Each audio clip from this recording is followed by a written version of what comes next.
here. I think on certain subjects, It's not. I can It's agree how with he. It's how he articulate his argument. You gotta really know your shit to answer him in a logical manner. And it's like, Yeah, I swear. yeah, like it's not even that he say like feel bro shit. It's just that how he. I know what he's saying, but like I don't. I wouldn't have a great response to it. Yeah, he Cause wants how to how debate he me asked. too. That's all right. He said what?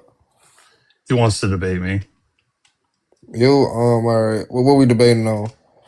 No, I'm saying Seer wants to debate me, but I'll see. yeah, I'll debate anybody. I don't care. All right. What's the topic?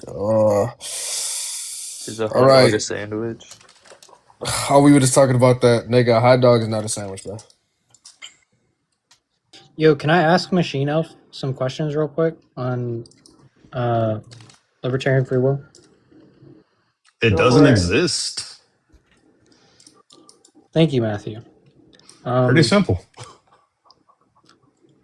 So, okay, so Machine Elf, do you know about like the free will defenses, like how they're put forward in theology? In theology specifically, like I don't know if they're different than the usual free will defenses. For libertarian free will, you usually things like self-forming causation from Cain or agent causation, metaphysical substances that are unique to Frankfurt causation, stuff like that. cases. But yeah, Yeah, I'm happy to hear any new stuff. Like I'm always looking for new arguments for libertarian free will. For or against? For, I mean, because I like to, try to rebut them. I mean, obviously, if it convinces me, then I would believe in libertarian free will. Yeah, of course, of course. I was just asking because I've been writing a formalized argument against libertarian free will that I've had a couple people with masters give me some like responses back. They want me to touch it up a little bit before I turn it in for anything like publishing or anything. But is it a luck objection variation? Is it like no, in that family of arguments or something else? It's an exhaustion argument. Right, but a luck objection is also an exhaustion argument. Sure. I wouldn't say it's a luck objection, no. That's cool then, yeah. Anything that's not a luck objection, it's probably going to be a bit harder to come up with. It's an ontological exhaustion argument. It's meant to exhaust all ontological categories where libertarian free will could exist, so as to show it doesn't. Do you have the major premise? The major dichotomy or whatever? Or trichotomy, whatever it is? I actually use two true dichotomies to make a 4-panel framework. So I use like determinate or not determinate. So that's just basic law of excluded middle. And I use physical or not physical, basic excluded middle for true dichotomies. That leaves you with 4 frameworks. Physical determinate, physical indeterminate, non-physical determinate, and non-physical indeterminate. And then you classify each of those and you find out which ontologies that libertarian free will could fit in, and they can only partly fit in any of those categories. So since it can't completely fit in a single category, it can't exist. Interesting. Yeah. That's exactly what I mean is that the physical, non-physical is not going to be relevant to establishing libertarian free will can exist. You only need the dichotomy of determined, not determined, and knowing what that means. So it's still a luck objection argument. I think it's because all arguments against libertarian free will, if they're sound, it's highlighting the contradiction of leeway and sourcehood, which you always do with a variation of a luck objection. Mm-hmm. Or attack the position of alternate outcome. What does that mean exactly? If it's not going to be that leeway lacks sourcehood, essentially. Oh yeah, because if you have a position that has like agent sourcehood but doesn't have alternate outcome, it's still not libertarian free will. And if you have a position that has like alternate outcome but no sourcehood, then you don't have libertarian free will either. So you can do it either way. That's the whole point of this is you can have half in one category, but you can't get the entire thing in a category. But the reason I do the physical, non-physical is objections that come from a metaphysical sourcehood for personhood, such as like external consciousness or something along those lines. Right. Whatever it is, though, is either itself going to be caused or not caused, or, you know, some mixture of the two. Mm-hmm. So, yeah, like I always try to tell people, like, even if you have a soul, who made your soul? Was it God? Was it nobody? Like, it's an inescapable dichotomy. So, Herbertus, now that you understand the whole scope of the rebuttals, like, do you have something that escapes the luck objection style arguments? Well, I got like with some of the push. Well, it's not really pushbacks. It's some of the like positions that were on this assessment. Like different concerns with the argument. Some of the arguments are pushing towards issues with like associating indeterminism with randomness. This is not always the case, but that can be easily fixed. But let me see if I have one of the strong ones that I was looking at earlier. I need to engage more with like Clark's hybrid agent causal accounts and look into relationship with Strawson's basic argument. There's also a response to Kane, which I tried to respond to Kane's position, but I think I might have like misidentified part of the locus of agency that Kane is discussing. But those are some of the big ones. Clark's hybrid argument, Strawson's basic argument, and Kane's locus of agency. Well, I mean, I've looked into as many as I can find, right? I've debated this for ages. Mm-hmm. So like, that's why I'm just, trying to look for anything that people on TikTok think of might actually be novel. The literature, I don't think, has supported libertarian free will. I've never seen anything that has. Yeah, sure. And there's also Frankfurt case, the Frankfurt cases, which point towards like alternate possibilities, well, rather than just alternate origin. But it would be part of this argument because that's a major part of the argument as well. Well, Frankfurt cases are just actually great for showing the intuition that being determined is not actually grounding accountability. I thought that's what those were for. That we understand that even if they're determined to, that if it comes from their own desire or character, that's why we judge them or hold them accountable. Yep. But like I said, this is just it's a work in progress. Like, Flenser? Absolutely. Yeah, he's the one who gave me an actual like pure report on this argument. He wants me to like address some of the things and then resubmit it because he thinks it has a potential for publishing if it's like fully fleshed out. Well, what needs to be addressed? Because the only issue I ever have is people failing to recognize that we're just using tautologies. So is it a language issue? What needs to be done? Oh, some of it's just language issue, like fixing some considerations. Instead of using a determinism-indeterminism dichotomy, I need to use a determinism-non-determinism dichotomy because I need to actually fall into the usage of law of excluded middle properly. But the ones that I was just bringing up, the further digging into things like Clark's hybrid agent causation, Strawson's basic account, and Kane's locus of agency are three of the big ones. A lot of it's just verbiage and the way that it's approached I need to address better. But those three are the ones that I actually have to dig into. Yeah, well, I mean, let me know if you do need assistance. Like, I do think I'm a bit underrated on the free will topic. Like, I have, like, all the things that you've described, I have done in the past as well.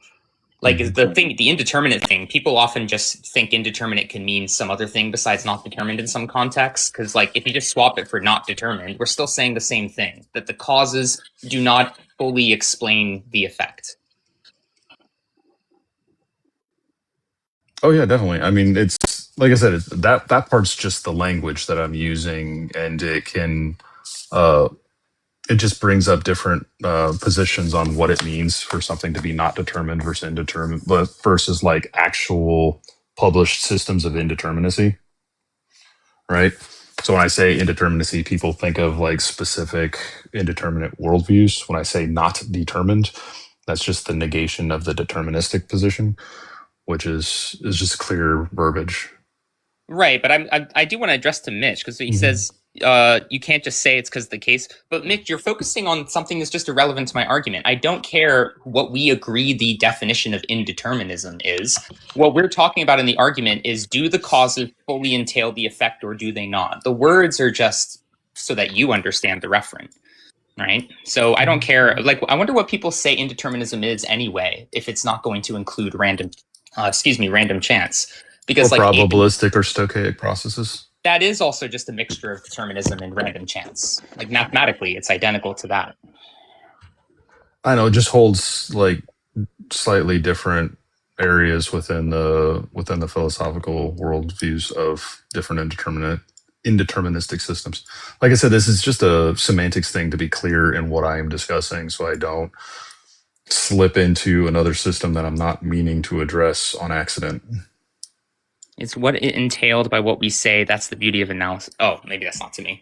But like my confusion, though, in general, is I think people are a bit confused on like the fact that a set of states is also a specific discrete state. Like it's our own human intuition that fails here. But like in the math, it is also just a discrete object that just doesn't have a discrete property in the way we're used to. It's a discrete probability space or a discrete, fuzzy set of properties or spectrum of property. Yeah. So all the logic works the same for all of this, even though it, sounds like there's some magic. Like if you're only 60% likely to choose an option A over B, somehow that means you have free will, even though it means that, it just means that you as a person were determined to be 60% favored to one option over the other. And then there's no cause as to the die roll outside that probability set. Yeah, I don't hold the free will being able to be reduced to a randomness or probabilistic outcome. If it's random or probabilistic, I just don't consider it to be free will. Yeah, the difficulty is trying to establish to people that this is just all there is in reality, right? You have causes that explain a state of affairs, and then if the state of affairs has no other causes, but yet still changes or happens, it must be uncaused. Wait, so Matthew, do you reject compatibilist accounts of free will? No, I don't reject compatibilist accounts of free will. I just think they're erred in calling it free will. I think they're attaching the term free will onto it based on like a personal feeling, a desire for the words free will. But I think it's a misnomer. I think it should be called something else. I have a personal preference for the term personal will, because the will of the person is what's causing the action, and the will of the person is determined by the aspects that we consider the personhood of that individual. Things like their desires, their dreams, their ambitions, their prior knowledge, their experiences. All of these things make up the person and the personhood. So I like the term personal will better than free will in this account, but that's just semantics. Yeah, fair enough. Based, I'm at my desk, so if anyone has any questions for me, we can talk about anything. This is the cool down. I mean, I don't want to derail this conversation about libertarian free will more broadly, but I am kind of curious on what y'all's thoughts are on in the context of theology, and possibly like, how theists want to say that evil is like connected to, like logically connected to the type of free will that God wants. Mm-hmm. Well, we have to examine what the type of free will is that supposedly God wants. My general position on theology is that everything is a live option if it doesn't contradict our direct observation of reality, right? Like if you're saying your God hates humans and has the power to have not made them, well, that doesn't make sense with the reality that we're in, right? So I just eliminate certain theological positions. I don't actually like claim there's a true one that I know of or people know of. Okay. I just find myself having to ask a theist what they mean by free will whenever they bring it up. Half the time it boils down to libertarian free will, and then I just say, well, I don't think libertarian free will exists. So if that's what your God requires, then your God doesn't exist.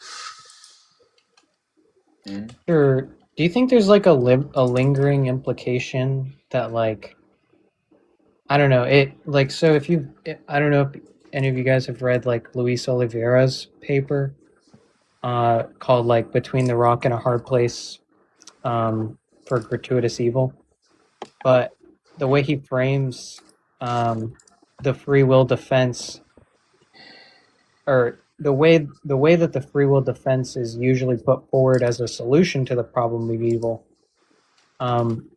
it actually entails some commitments that would seemingly be unpalatable to the theist that they're not prepared to undertake. And so those commitments seem to be something like, well, those, the type of free will that God wants is like evil is necessary for that.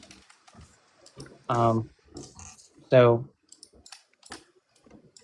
yeah, I mean that's basically it. Like, if that, well, there's more specific to it. Like, is it just the choice to do evil that's necessary for the type of free will that God wants, or is it that the evil actually obtains? And if it's the latter, then it has even more unnerving commitments, because then it's the case that you should do the evil, you should choose to do the evil, and you should actually see through that the evil obtains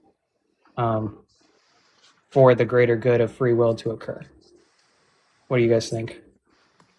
Well, what free will still are we talking about? Just the fact that we can choose evil? Mm-hmm. Well, not only that, but there's like another implication. Like, theists want to say that not only can you choose it, but that action actually obtains. Okay, so we have causal efficacy with our choices, and our choices are able to choose immoral actions. Mm-hmm. Okay, well then that would be compatible with God determining our actions. But I understand how people would then be like, oh, well, what the hell? How come kids get cancer and stuff, right? Yeah, definitely. I think it leads to that trichotomy or whatever, right? He can't be just good, or he can't be omniscient, or he can't be omnipotent, all three, right? We gotta limit one of them. Yeah, we just stop using omni and start using maximal.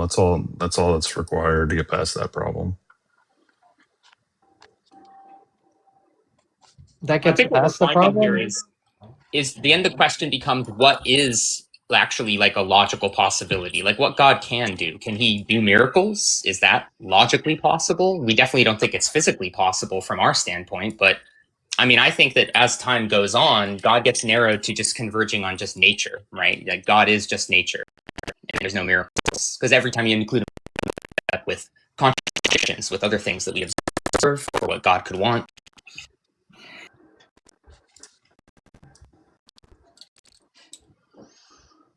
Honestly, once God becomes natural, then I think God ceases to exist. Well, yeah, the magical part of it does, but like the only thing that is different that makes God outside magic would be that it's mental or something. So if idealism is somehow true, then some people will still be like, yeah, we could call that God. Well, I don't consider it a God if it's like within the universe, if it's part of the universe, or it is the universe. If it's not a creator deity, I'm not going to call it a God. Well, that's interesting, because don't you agree that that's not really like a thing that exists for other arguments or what have you? Like, if the universe was created from this God, then how did it do it? If it's not using its own material, its own mind, like the creation I don't think it exists, so that's not an issue for me. But that's what I'm discussing when I'm discussing with especially with talking to like somebody who follows an Abrahamic God, because that's what they're discussing.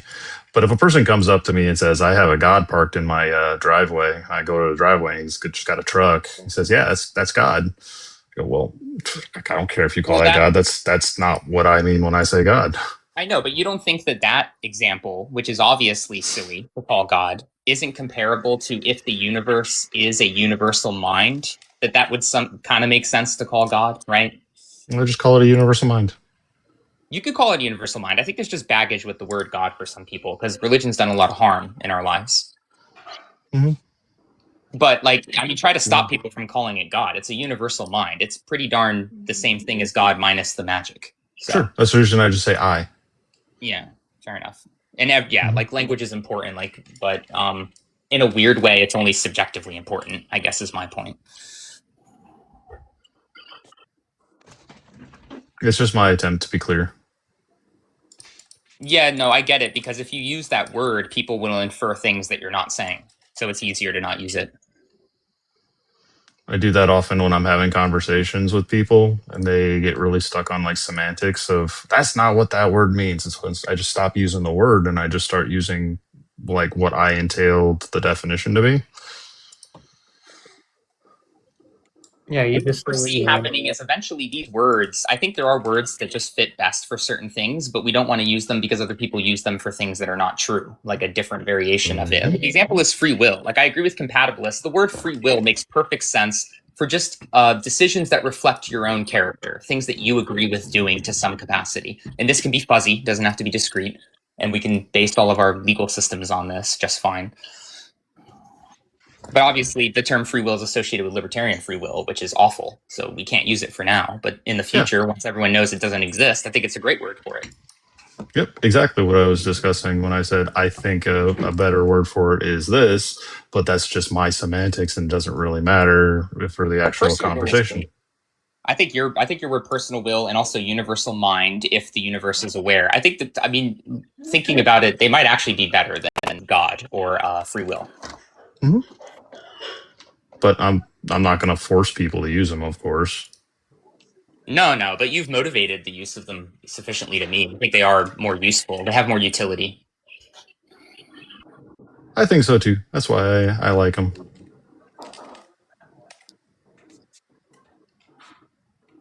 How are you?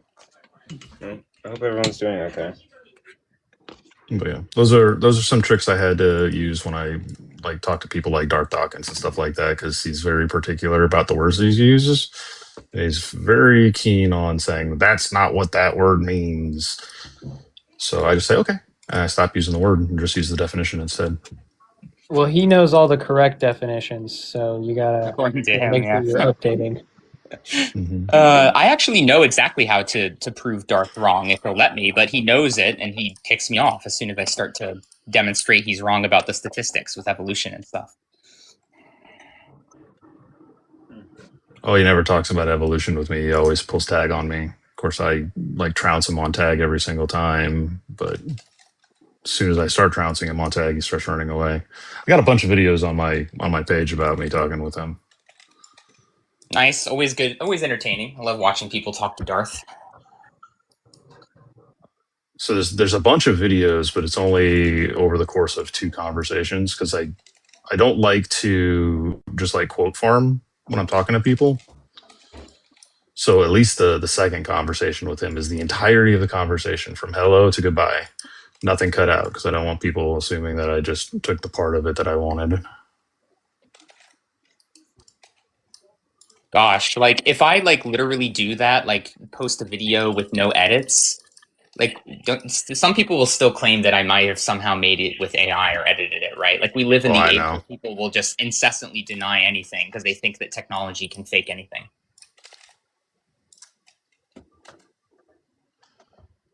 I'm not sure how that's going to be solved because that's only going to get worse, right? As technology does become better at faking things.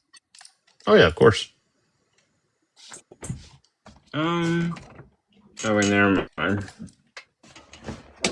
It just becomes an ethics concern, and people violate ethics constantly. So it's not something that's ever solved. But can't we use the blockchain, like algorithm stuff related to crypto to somehow create like metadata that can't be removed from electronic software and maybe embed that in things in some way? I'm not sure. But wherever there's a hack, there's an unhack. So I don't know.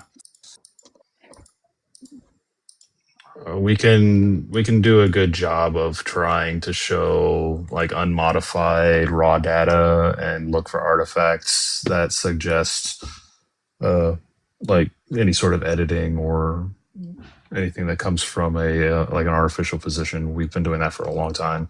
Yeah, you could use some sort of blockchain type data, but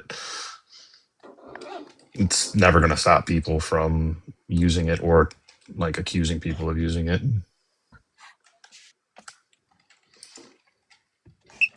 Miss A. Hello. Hey, Missy. Yeah. How are y'all doing today? Doing good. Nice, Wow. calm, like interesting conversations. Oh, I love that. I love that. Those are the best days. Covered in Productive spider webs. conversations.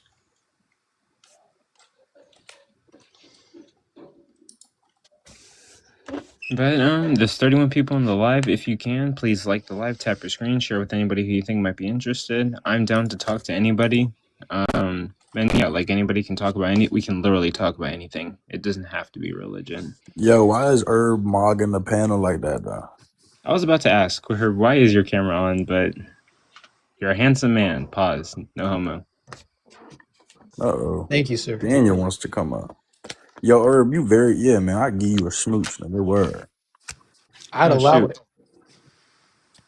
I could drop for you, Seer. I mean, I don't think Herb was. We were going to do a free will thing, but we don't have anything new. I'll switch with you, see. Oh. Type I am a shit. Christian, WC. if that matters. It seems like most people aren't on panel, but I think I've talked before, once or twice, but I am kind of new at this. Yo, Daniel, did you see Father Mark in the other live, bro? He was babysitting me. That shit scared the hell out of me. Okay, I wanted to ask you a question, man, because you obviously okay. know I'm Talk to omniscient me. and omnipresent. Yeah, Hmm? practical. Wait, Obviously, what? I need to ask you a question, man, because you know I'm omniscient and omnipresent and all these omnis, okay? Okay. Listen, did you say you were afraid of me? Yeah, I've admitted that. Don't say that, Coco. You're better than me at debating in totality. Wait, I mean, it depends. Sometimes I have to, sometimes I have to grab my... Everything you're better than me at, Coco. You're Everything. literally in seminary school, and I'm a No. layman. Oh, Coco. Everything you're better than me at, okay? So, All that. you gonna prove God with words? Yeah, determinate content exists. Determinate content and inferentiates distinctions. Distinctions are determinate Determinate concepts. content doesn't exist. Yeah, well, Well, you yeah. just, well, then you're just a gooner. Shut up. Oh. But Just gooner. but Wait, no, Michigan. like earlier I was saying there are Christians that join the panel, and like I get my notes, and like they terrify me because they're that good, and like. Yeah, you're literally in seminary school. Constantine, I would never step to Constantine unless I was just like feeling brave. Oh, I would step to Constantine in a minute. I don't think I anybody would- would step to Constantine and actually win. I'm sorry. I mean, if we're talking like Bible, no. If we're talking philosophy, yes. I don't grant that, to be fair, anyways. To be Constantine's fair, in I college also for just biblical don't study. like him as a person, and I don't think he's a good representation of a Christian. Constantine's live every day of the week. So, I mean, if at any point you want to go up there, I'm sure he'll have a conversation with you. I think he's been really nice to me, and I know he struggles with like. Well, I'm not sure if I can say personality that. disorder. Yeah. Wait, hold on. I would just like to because I have to drop. Seminary motherfuckers won't debate a true Greek translator. Buddy, yes, I will. What a lexicon are you going to be using to make like a genitive or plurality claim when you're referring to a Greek word? Unless you're just going to say, "Well, I'm the Greek translator," then I'm just going to look at you like you're dumb. Mm. Yeah, anyway, But- Sheer, before you leave really quickly, Okay. Father Mark scared the shit out of me in another live. He came up to me calling Forrest a WB and telling him to mow my lawn. That is a Crazy. Father Mark's And actually then- That's a bit nuts. Yeah, Also, kind of Hierophant. problematic. Wait, what's But also, problematic? Hierophant, Chap. Those are also people I wouldn't debate. Inspiring philosophy, exploring reality, God logic. Yeah, there's a couple Christians. You could definitely take God logic. Yeah, I think anybody could. Okay, Wait, Coco, formal would you debates are different. Conversations, I would have conversations with all of these people. Wait, Coco, would you debate me on the LPOE? Who? Me? I mean, I'd have to study, but sure. I'll give you a year to prepare. Oh, wow. But I'm also like super busy. Actually, okay. Theist Ugh. Brooks, I thought he was good. And in the future, I do want to network with him. I want to host a debate between him and an atheist, but he's not that good. You said Like, Theist Brooks? yeah, I think I could beat Theist Brooks maybe. He's decent. I think anybody could be Theist Brooks. I think, to be honest, a few people that I think I would lose to. I think me and Matthew would have a good debate. I think just Jim, I'd lose to just Jim. You should debate Sage here. Sage, me and Sage hold the same meta ethics and same. Me and Sage debated last night on abortion, and I actually, I would like to say I won that. To Flintzer, I would lose to Flintzer. Yeah, Forrest, not Forrest. Sear is a perennial in the KG server now. He's a loser. Yo, apparently like I'm 0-1 now, so I'm like Who'd you lose to?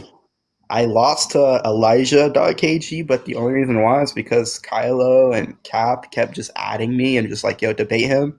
And I was walking my dog, so debated him without any prep. What would you Hey, I'll give you a change- win on that server. Just invite What would me you- and then say anything, and sorry. I'll be like, yeah, you win. No, I don't want to. Dear, what would you have changed about your approach in your discussion with Elijah? Probably playing the edge. Probably having an actual rebuttal. I think the argument he opposed was just like we have X exists, X's property is going to be contrary to Y also exists, Y doesn't necessarily have substance, Y can exist and be like extrinsic to X, Y and X still exist, therefore a contradiction. So I think maybe just having a better argument against LPOE. I kind of just sat there and was just like, yeah, maybe under classical theism, LPOE works. Under neoclassical theism, I don't think it works. You're like, okay, just LARP, and I'm like, okay, fine. So I think probably yeah, just a better argument overall. No way you lost LPOE. I'm just gonna claim epistemic denial. The atheists can't even make the claim. Well, we could do that, but I just actually wanted a good substantively debate. Like, of course, I could say your epistemic worldview isn't inherently true under any. Well, your epistemic worldview lacks inherent truth when it comes to this, like, Y proposition. And it'd just be, okay, sure, maybe under theism, we don't have this transcendental being in which Y can absolutely exist. But the hypotheses are H. Like, okay, just putting it in Bayesian analysis, if any of you understand, right? We have E. I'll just break it down. We have E, the evidence. No, we'll have E, evil, H, hypotheses. E is contrary to X. E exists. It's a negation to H. H always exists. Therefore, E is contrary to H. So there's not going to be any like. There's going to be a limitation there. Maybe if I said like, okay, there's going to be no epistemic access for you to claim E exists, he can just say, okay, well, under your paradigm, E still exists because it's an internal critique. If any of you got that, if I wasn't like yapping. I understood it. Yeah, I don't know if you knew this year, but Irby is like the most high tier Calvinist debater on yet. Who? Herbivorous. Yeah, he's like Herbivorous. He's probably a better Calvinist than Constantine, honestly. Wait, Wow. Constantine's not a Calvinist. Wait, Herbivorous. Would you be okay to having? Constantine's definitely a Calvinist. No, he's not. He's a Reformed Baptist. What are y'all yapping about? He's a Calvinist Baptist. He said it himself. Y'all are cooked. Y'all are. He claims it. He claims Calvinism.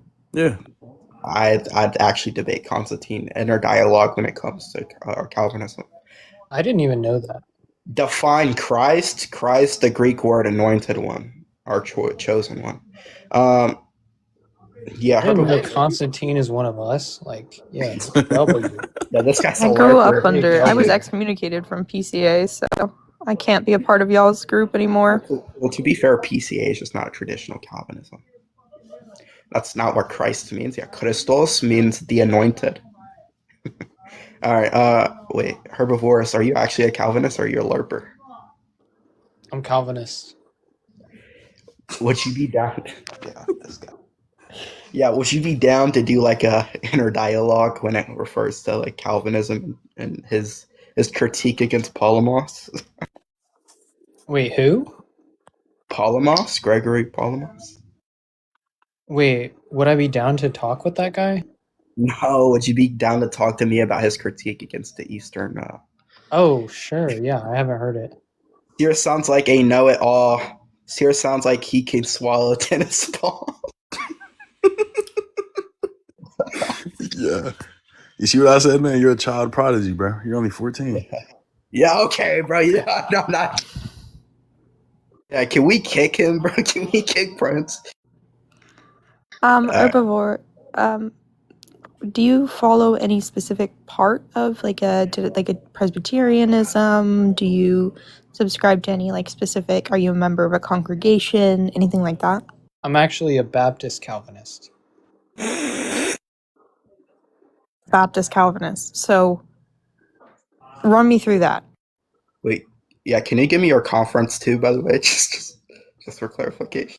Well, just like a Baptist Calvinist, like, Baptists believe that, the only way to get into heaven or to, retain salvation is through baptism. And then Calvinism is just, the idea that free will doesn't Destination. Yeah. I understand. So I just It's like, hold okay, these why? What about baptism is required? I've never understood that Yeah, theologically, you were right? predestined to get If baptized. you're going that to, was such if a you're, detailed so like, description. I would be predestined then because I was baptized, correct? I was baptized as an infant within the church, so I That's am correct. predestined. Yep. Yes, that's correct. Okay. Yep. So even against your will, you're saved. You're predestined. Yeah, even if I did not want that, it wouldn't matter. I'm super and very confident that that's not even what that teaches, brother. Wait, Well, Loki, you'd be incorrect. imagine if like So irresistible grace is going to be a little different. That's very interesting, right? So normally it's not that it's that I would be saved because I would be saved. Who the fuck is this Matt Cells guy? I don't. Matthew looks like he says he has black after saying something. Someone watched Kevin's Heart roast and then came in here. He's my rich friend. He's trolling. also wait, really quick. Imagine if Missy like made it to the gates of heaven and God was like, "You can come in. You made it into heaven." And Missy's like, "I don't fucking want this." Well, she's Fuck. predestined I've to go already in there said that anyway, I so she doesn't want have a choice. if I had a perfect afterlife, I would get to go to some sort of heaven, right? Whether or not that be the Christian heaven or not, I don't care. Then eventually I want a lights out button. I want a button that either if there is something, I integrate into whatever that thing is and I stop existing within my own qualitative like within my own experience. Wait, Coco, can you big screen me real quick? Because I don't like being called a liar or like somebody testing my knowledge on Greek. Because like, I know Google's not a reliable source, and like you can call Google like I don't know, fraud. Wait, is that even working on your end? Take it off and then turn it back on. Disco Elysium is my favorite game. Missy looks like Mr. Beast with Dude, a I've been wig. playing Disco Elysium. That game is fire. Damn, that shit is not working, sir. Bro, you're good. Hold on. Okay, bro. Hold on. Let me go take another screenshot. What the hell, Leonte? I don't know. Yo, Herb, is he calling out like the big homie Calvinist right now? That's crazy. I don't know what's Wait, going who? on. Who's Shit. doing that? Cells is down there in the chat just having fun. Yeah, he's a troll. Just pulling shit out of this. I'm also just gonna hold that Calvinism is gonna be a little bit more theologically sound, especially with Romans 9. I'll take the Calvinistic interpretation probably over any other type. Yeah. Oh, bro, he said They I also look like grew Lil up under Mosey didn't Calvinist stop dads, eating, so- cuh. Oh my god. Bro, why is he just like coming for everyone? on the panel. He's just bored, I guess. Yo, chill. It's Right. just throwing out And the it jokes. got He's just throwing weird. out the jokes. Yeah, don't. Yeah, she married to him. Don't say that to her. If I wasn't, it's still weird. Well, I mean, yeah, but Jeez. I will say you gotta like stick off the racist part. And I'm not gonna appreciate that part. hold on, I'm gonna switch with Matt real quick.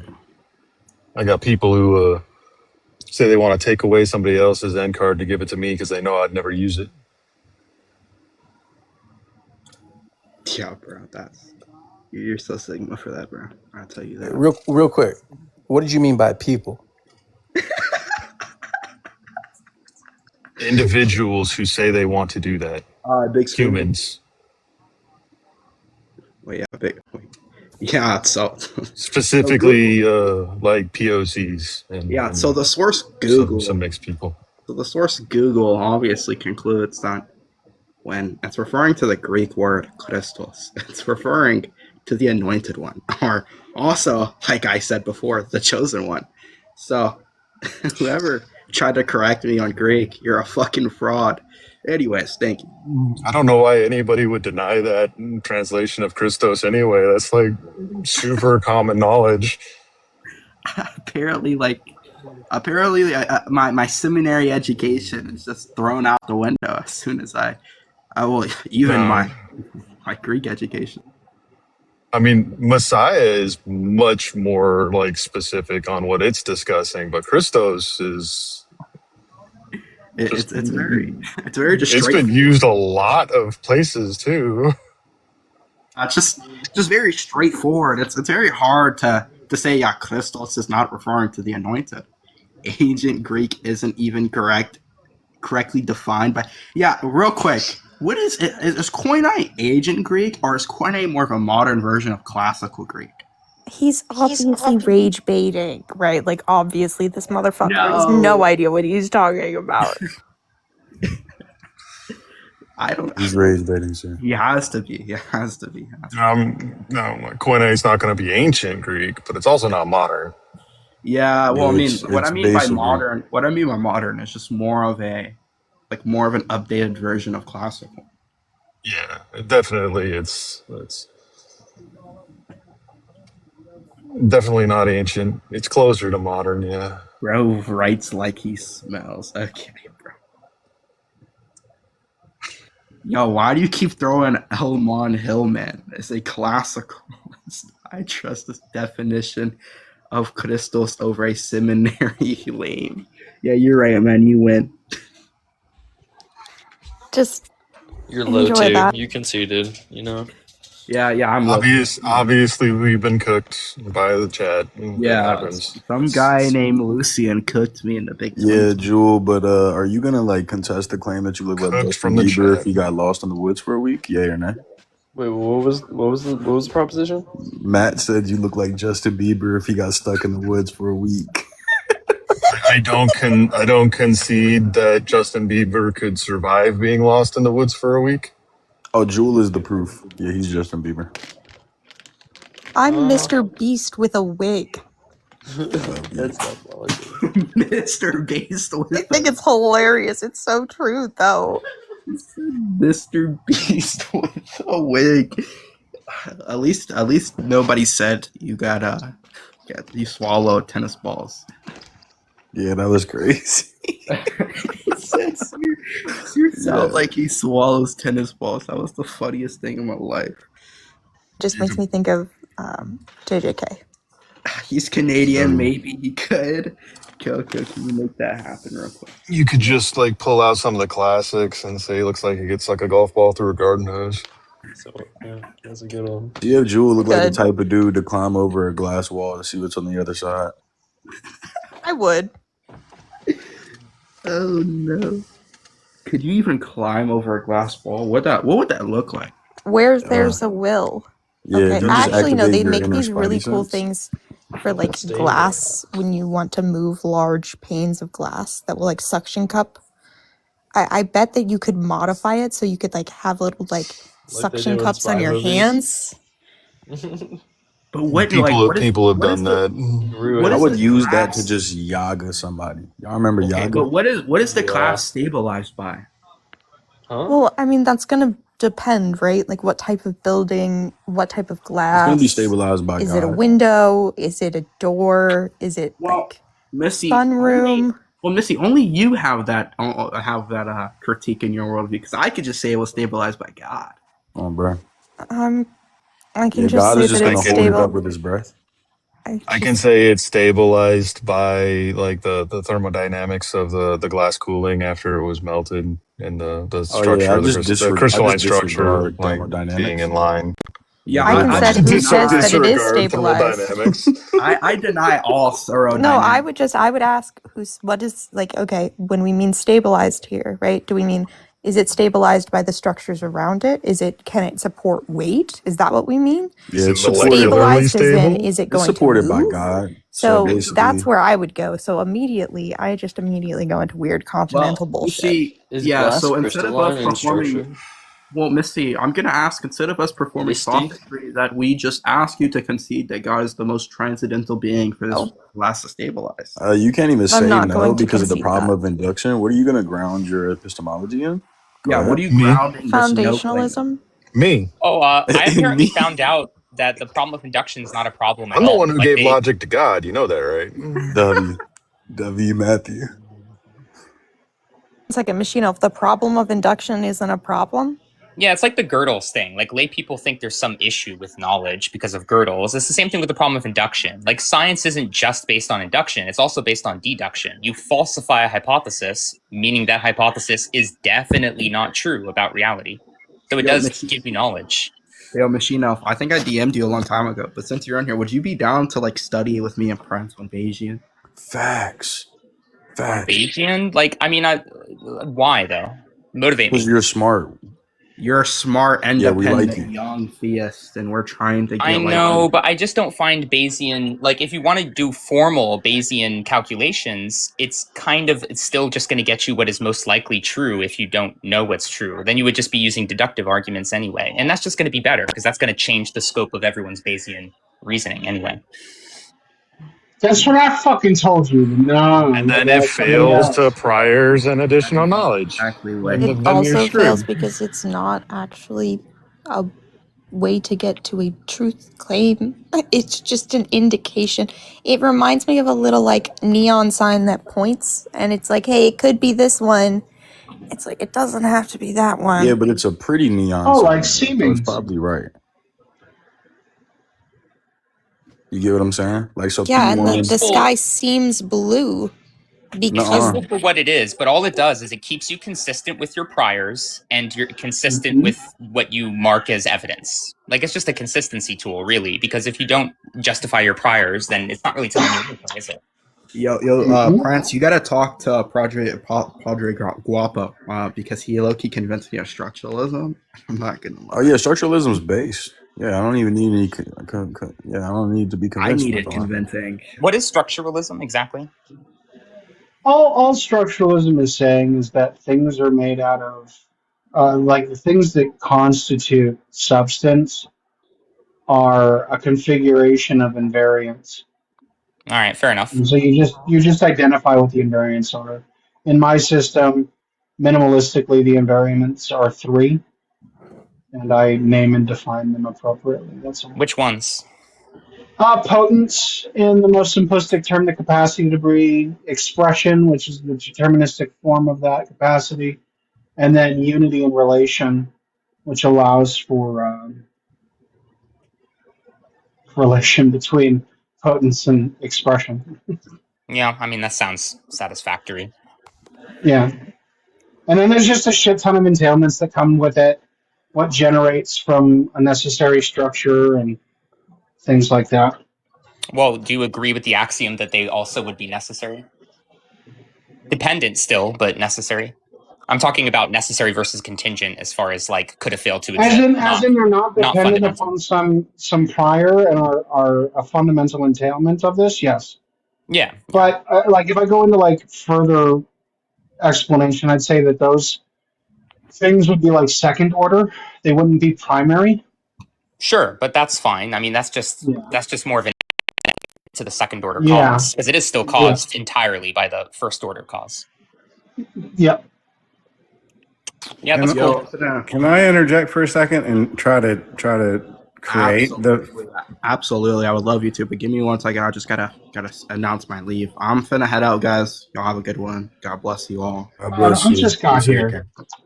I know. I have to go talk to the women. Women. You want my abortion argument for them? Yeah, so Deacon Daniel is committing a heresy, by the way. What do you mean? So basically that's lustful, and that's not a good representation of the fruits of the spirit.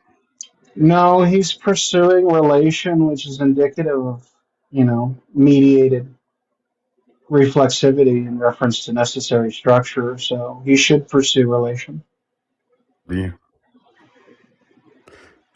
So you guys were. I didn't say anything in saying that.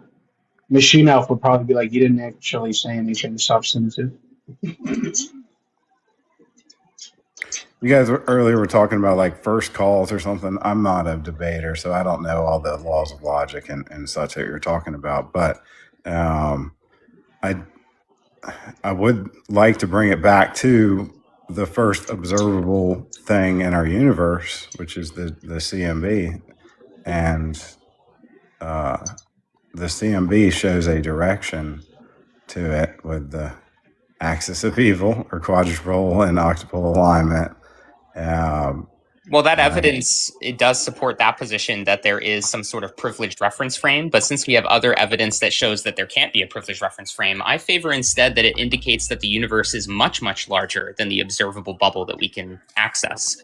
There's probably superstructures that maintain homogeneity, and we happen to be in one that's not homogeneous because it's part of a larger homogeneous structure or superstructure.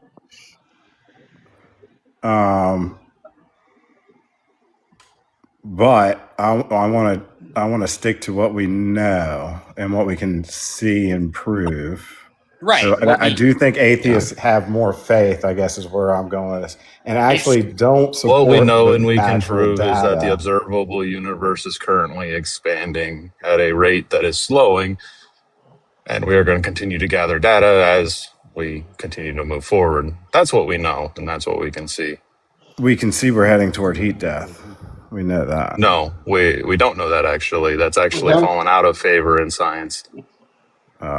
No, it's still the mainstream. We're definitely like 10 years behind, gang. I'm not gonna lie. I'm not. You've fallen behind because the current acceleration of the expansion of the universe has been slowing.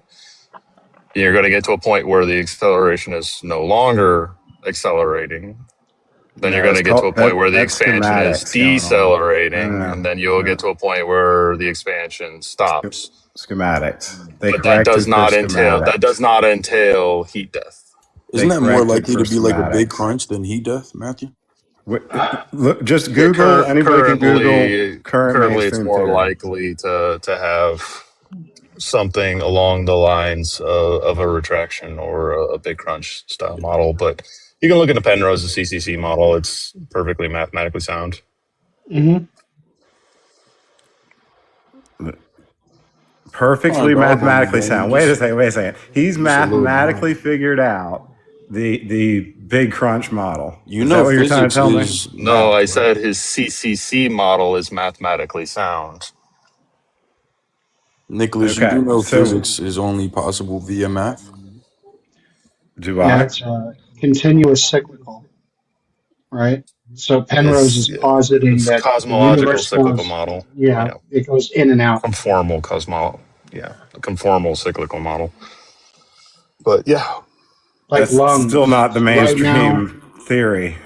Right now, we're breathing out. It's highly cited and well written. Yeah. What do you think the percentage of the physicists hold to heat death is? What percentage?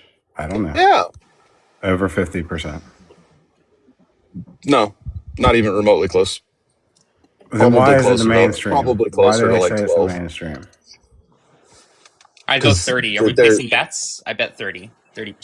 Yeah, I was gonna say, Nicholas, is there a I don't think any of possibility? those. I don't think any of the positions reached above 30% within the most recent statistics polled. I think it's one of the highest percentages, like 21 or something on one position, but it wasn't this one. Fair enough. I mean, until we know what dark energy is, we're not really going to have a clue on this. Yeah, the vast majority of people held to the I don't know position. I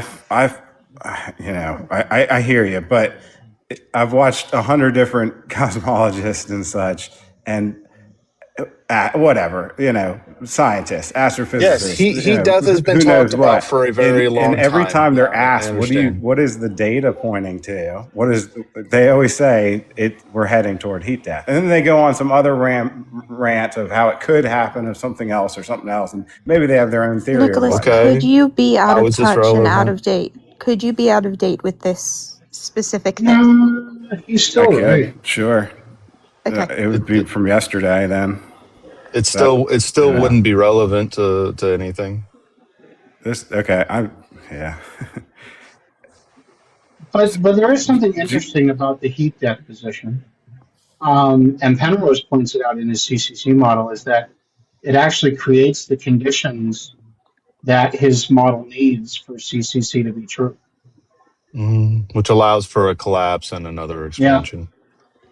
The arresting of momentum would, I think, if I remember the paper correctly, like our universal axis, its gravitational pull would begin to actually pull everything back in. Yep, So because gravity isn't limited by distance. No, just by its inflection of mass upon the space-time.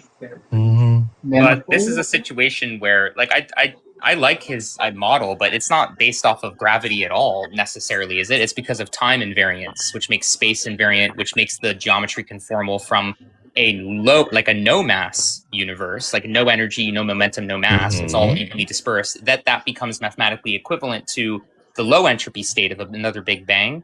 And because the only change can come from that state, it then follows into another Big Bang. What he said.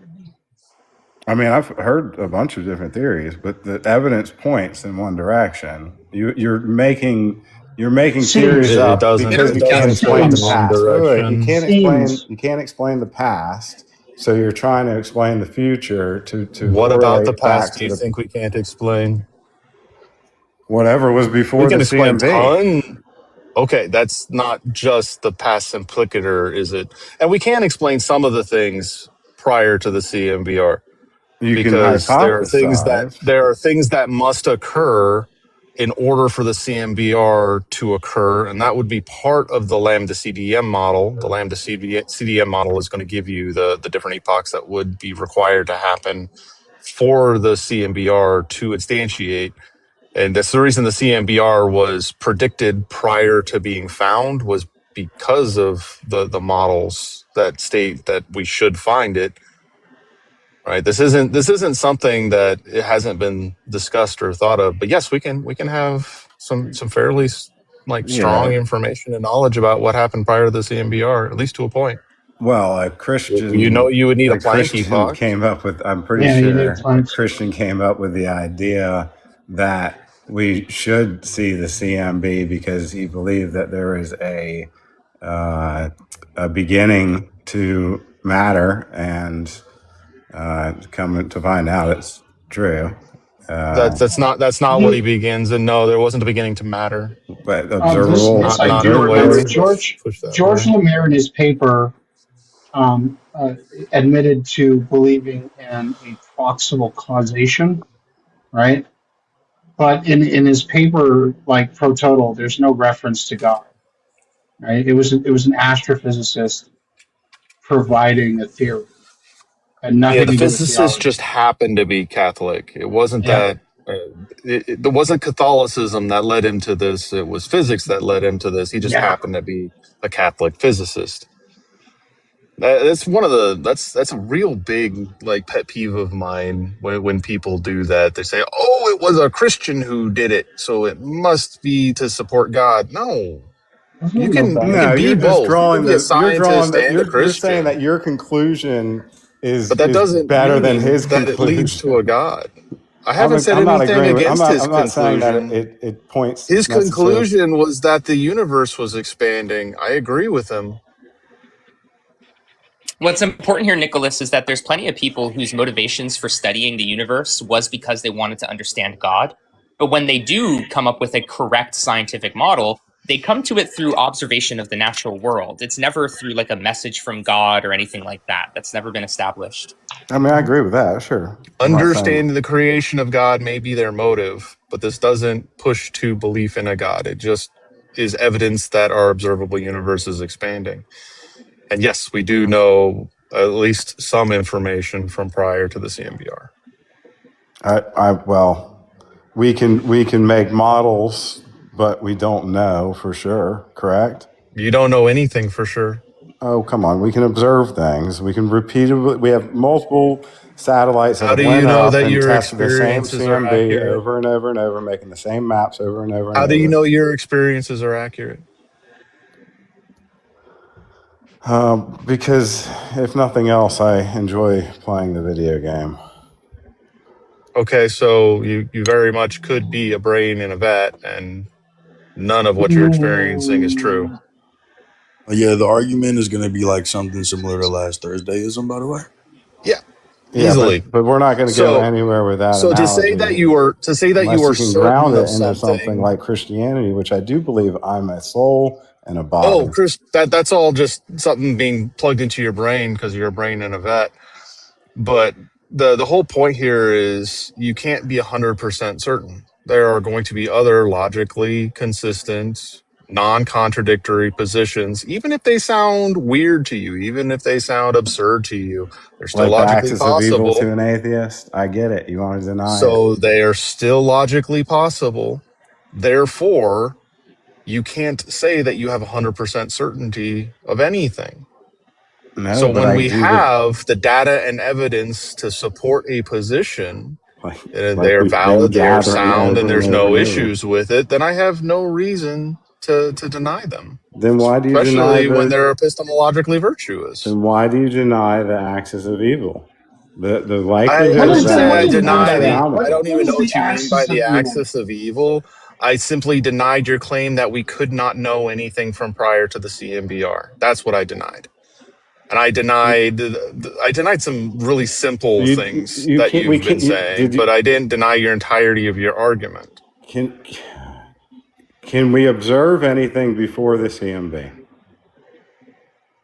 Observe? No. Can we have Okay. information So- about? Yes. Well, how can you? All right. How? It's called deduction, right? If the CMVR is some kind of consequent from some other cause, we can begin to deduce what that kind of cause would be. Like I'm a It's called Christian, physics. and it's like that's how And it would we have do the that in causal physics. power. Okay, so it would have the causal power, whatever it was. Yeah, the Different expansion models of say the it could be universe, different right? things. That Yeah. created over the time, CMVR. right? Yeah, That's I been got it. identified as the thing that's responsible. I got it.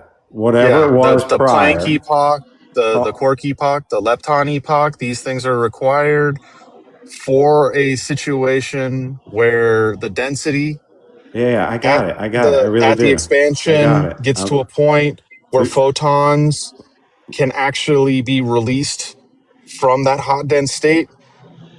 And at that point where photons can finally be released is going to be far too opaque for us to observe through. I really do. But after that point, it's no longer opaque and we can see it. So That's what the so CMBR whatever- is, and that's why we know there were things that must have occurred prior to the CMBR, like the Planck epoch, So like the however- lepton epoch, like the quark epoch. All right, so whatever it was before, which I'll give you whatever best model you want to go with. It was arranged in a way that what we observe is an alignment with our solar system and the beginning of the observable universe to us. So Whatever you want to, whatever it was before, it was arranged. It gave a What do you mean in signal. alignment with our solar system? What does that even mean? So the axis of evil is, if you take the map of the CMB and you start making like, so you got like a dipole and quadrupole and octopole, and the more you A smudge. dipole, a quadrupole, and an octopole. Why are you making these arbitrary They're shapes not and arbitrary. distinctions? They're not arbitrary. Okay, then what is the necessity of using these? What information entailed the use of a quadrupole or a dipole or any of these other things? Because it shows a direction, and that direction was imprinted in the beginning of the universe. Or How did you sorry, pick that the direction? observable. Why did you pick beginning? these specific Sorry. shapes in order to get directions?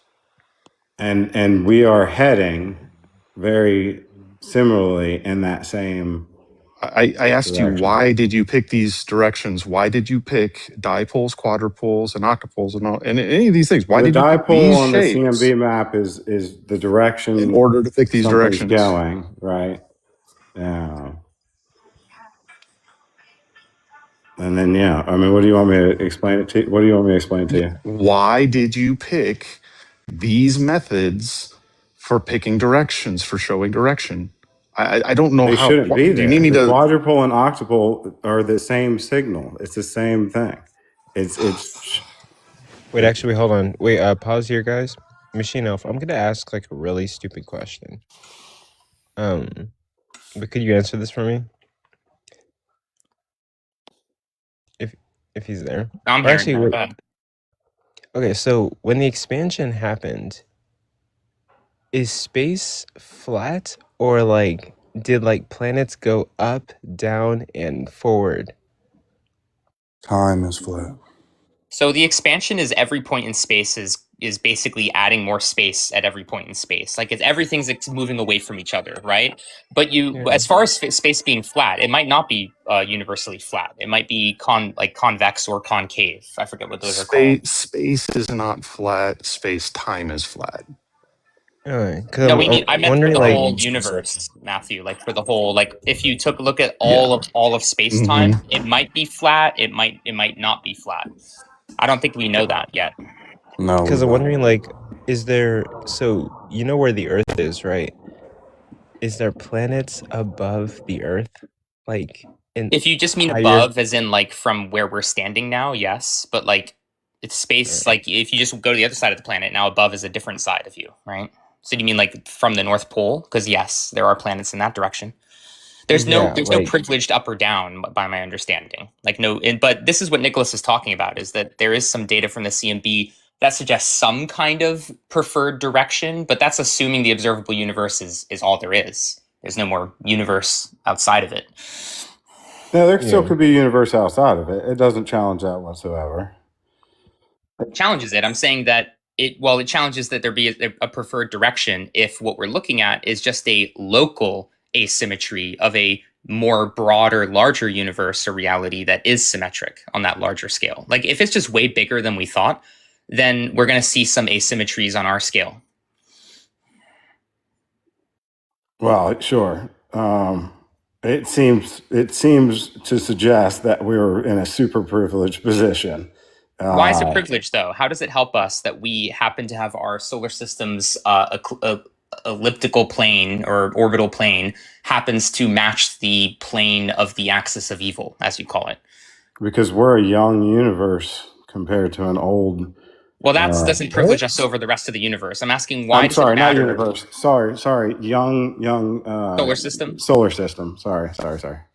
Well, I don't know if we are that young compared to ones younger than us. But what do you mean by that? We are one of the solar first. system's like 6 billion years old. What's the problem? Well, so the CMB. We've been around for half the expansion of the universe so far. What's the issue? The CMB is the beginning, and we're more in the middle. The beginning of the expansion. The expansion started about 13.8 billion years ago. Our stellar body formed a little over 6 billion years ago. That's just under half. That's really not young. There are younger, there are older. But what's the point? right? That seems like everything you're saying seems arbitrary to me. There's no reasoning for you to say any of these things are important. You're just saying what they are like it means something.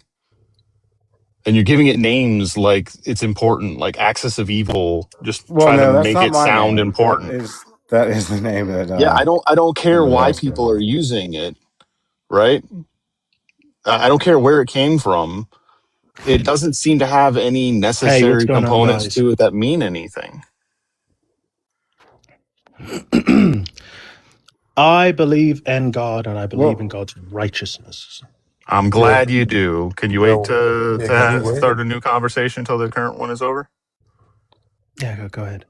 If there's like an arrow from the beginning of the observable universe, and it's pointing in a direction, and then we're also heading in that direction. What direction is the universe expanding in? You say love, I'm gonna I would lose say it. I would say what we can. No, honestly, which direction is the universe expanding in? Well, from the CMB, it would naturally be expanding toward the dipole direction, which No, it's expanding in every direction. Sure, yes, but that doesn't mean that there's not every direction, Yes. all spatial dimensions, every direction. Correct? Up, down, left, right, forward, and back, everywhere. It's like but that doesn't mean that okay. that doesn't mean that there couldn't have been If you have expansion in every direction, that means the line of that expansion goes every direction. Yeah, but what specific line are you discussing? Because if you're just saying that you can draw a line from could you imagine the solar system to the CMBR? Well, you can do that. Okay, so imagine again, this just sounds arbitrary. Imagine your 8 little dots in a circle, and you're all spreading away from each other. But then there's some big, massive object down street that's pulling all of you a little bit through its gravity in one direction. But you can't really tell that much. It's just very slight. Does that make sense? All you're saying is that the planets stay in orbit of the sun? No, that's what the I don't CMB care. says. But no, that's not what the CMB says. The CMB doesn't say anything about our planets orbiting our sun. If you were to take the data as it is, and the CMB is not why our planets orbit our sun, buddy. No, that's not the argument either. It just shows that there from the beginning of the observable universe there was a direction. We are also in a. Do you know you can literally draw a line from everything that exists within the observable universe to the CMBR, and the CMBR will be extending away from it? All of them, everything, literally everything in the observable universe. The CMBR is accelerating away from it.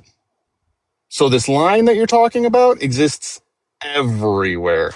Yeah, I haven't got. Okay, so what is the importance of it? It's not everywhere. Yeah, tell me one thing that the CMBR is not accelerating away from. So also our elliptical plane. So imagine a circle going around. This is the second connection of the axis of evil that might put it together for you. Imagine like a frisbee, and those are all the planets circling around each other, right? When we planets aren't circling each other. Planets are circling the sun. Sorry, planets circling the sun. Again, I don't know why you didn't answer my question. I asked you a question specifically. I don't know why you didn't answer it. I asked you, is there anything in the observable universe that the CMBR is not accelerating away from? Wait, real quick, clarifying. Is he running cosmological argument? No, he's not running an argument. He's being an uneducated. He's just saying nonsense that let me has finish. So, like information behind it. Are you going to answer my question? I am answering your question. So when we circle around the sun. That's not answering my question. My question has nothing to do with orbits of the sun. We can look at temperature gradients. My question has nothing to do with temperature gradients. I asked you, is there anything in the observable universe that the CMBR is not accelerating away from? That has nothing to do with our orbit around the sun or temperature gradients. I'll give you a hint. It's a yes or a no answer. I mean, you could say, yes, this is it, or no, I don't know, or anything else. Oh, ask again. Is there anything that exists within the observable universe that the CMBR is not accelerating away from? I'll give you another hint. Potato. I'll give you one more. Well, a lot of the things that are in the observable universe are attracting toward each other as well as expanding away from each other. But I think your general point I didn't ask about attraction of objects to each other. I asked about, is the CMBR expanding away from the objects in the observable universe? I'm not talking about the objects in the observable universe and their relationship to each other.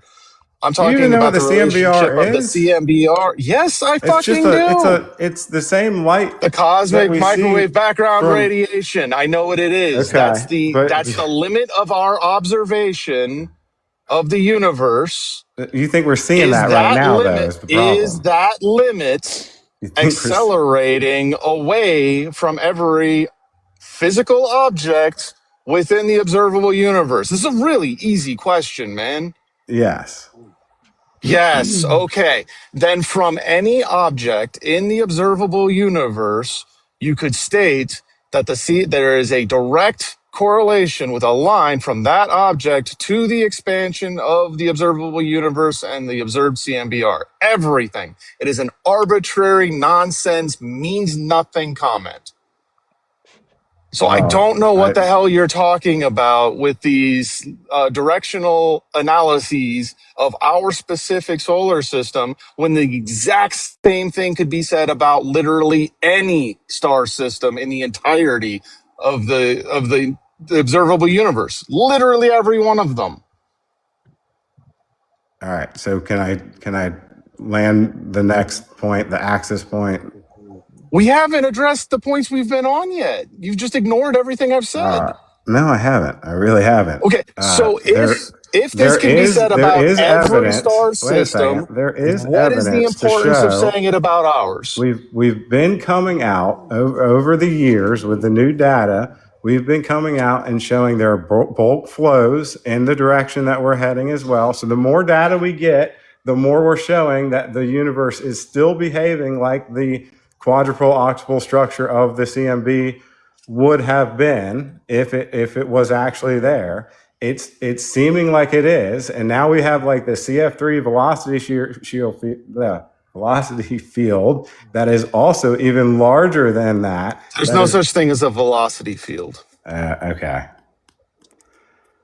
I've had this discussion with you before. You used this term before, and we told you that's not something that actually exists before, but you're still using it.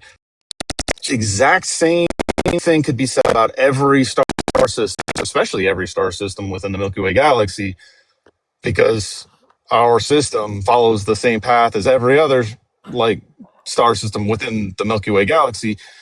Why are you saying this is something that's important or specific about our solar system? Again, because we are earlier than later than the older imprint. What does that mean? What does that mean? We are older. We are older than some systems. We are younger than some systems. Let me go back to when we're spinning around. Why is that important? We spin around the sun. We can take certain temperature gradients, and those temperature gradients give us an octuple and quadruple signature that matches the same octuple. Okay, obviously you can't listen. This conversation, also if you can hear my husband yelling, this conversation is going nowhere. Nicholas, you're obviously uneducated. Matthew, obviously you know what you're talking about. So let's go to some other people on the panel, because this is just, it's like listening to you. Happy to, Missy. Happy to. Thank you. I'll shut up. I'm fine. No, you just are so right that it hurts me to listen to Nicholas. But Lucy used to go, man. You've been patient and nice. Yeah, He has been patient. Yeah, no Lucius, is that problem. name Greek or is that Latin? Go ahead, Lucy. It's Latin. Okay, continue.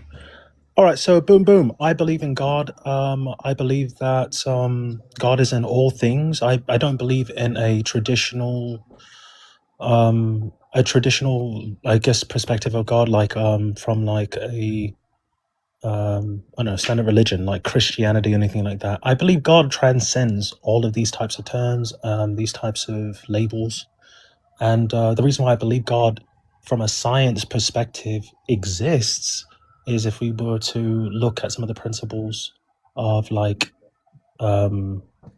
physics and look at infinite nothingness or infinite everything or metaphysics, we can see that those types of outcomes where infinite nothingness, if infinite nothingness exists, then that encapsulates infinite everything.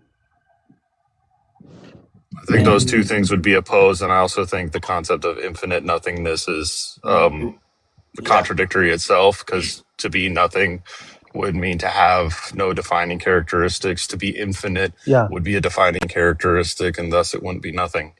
I mean, that's the thing. I agree with you, but even so, in science, that's what's being, that's the topic, that's the matter at hand that's being evaluated. It's like, I don't know any type of potential field energy, of science that's discussing infinite nothingness.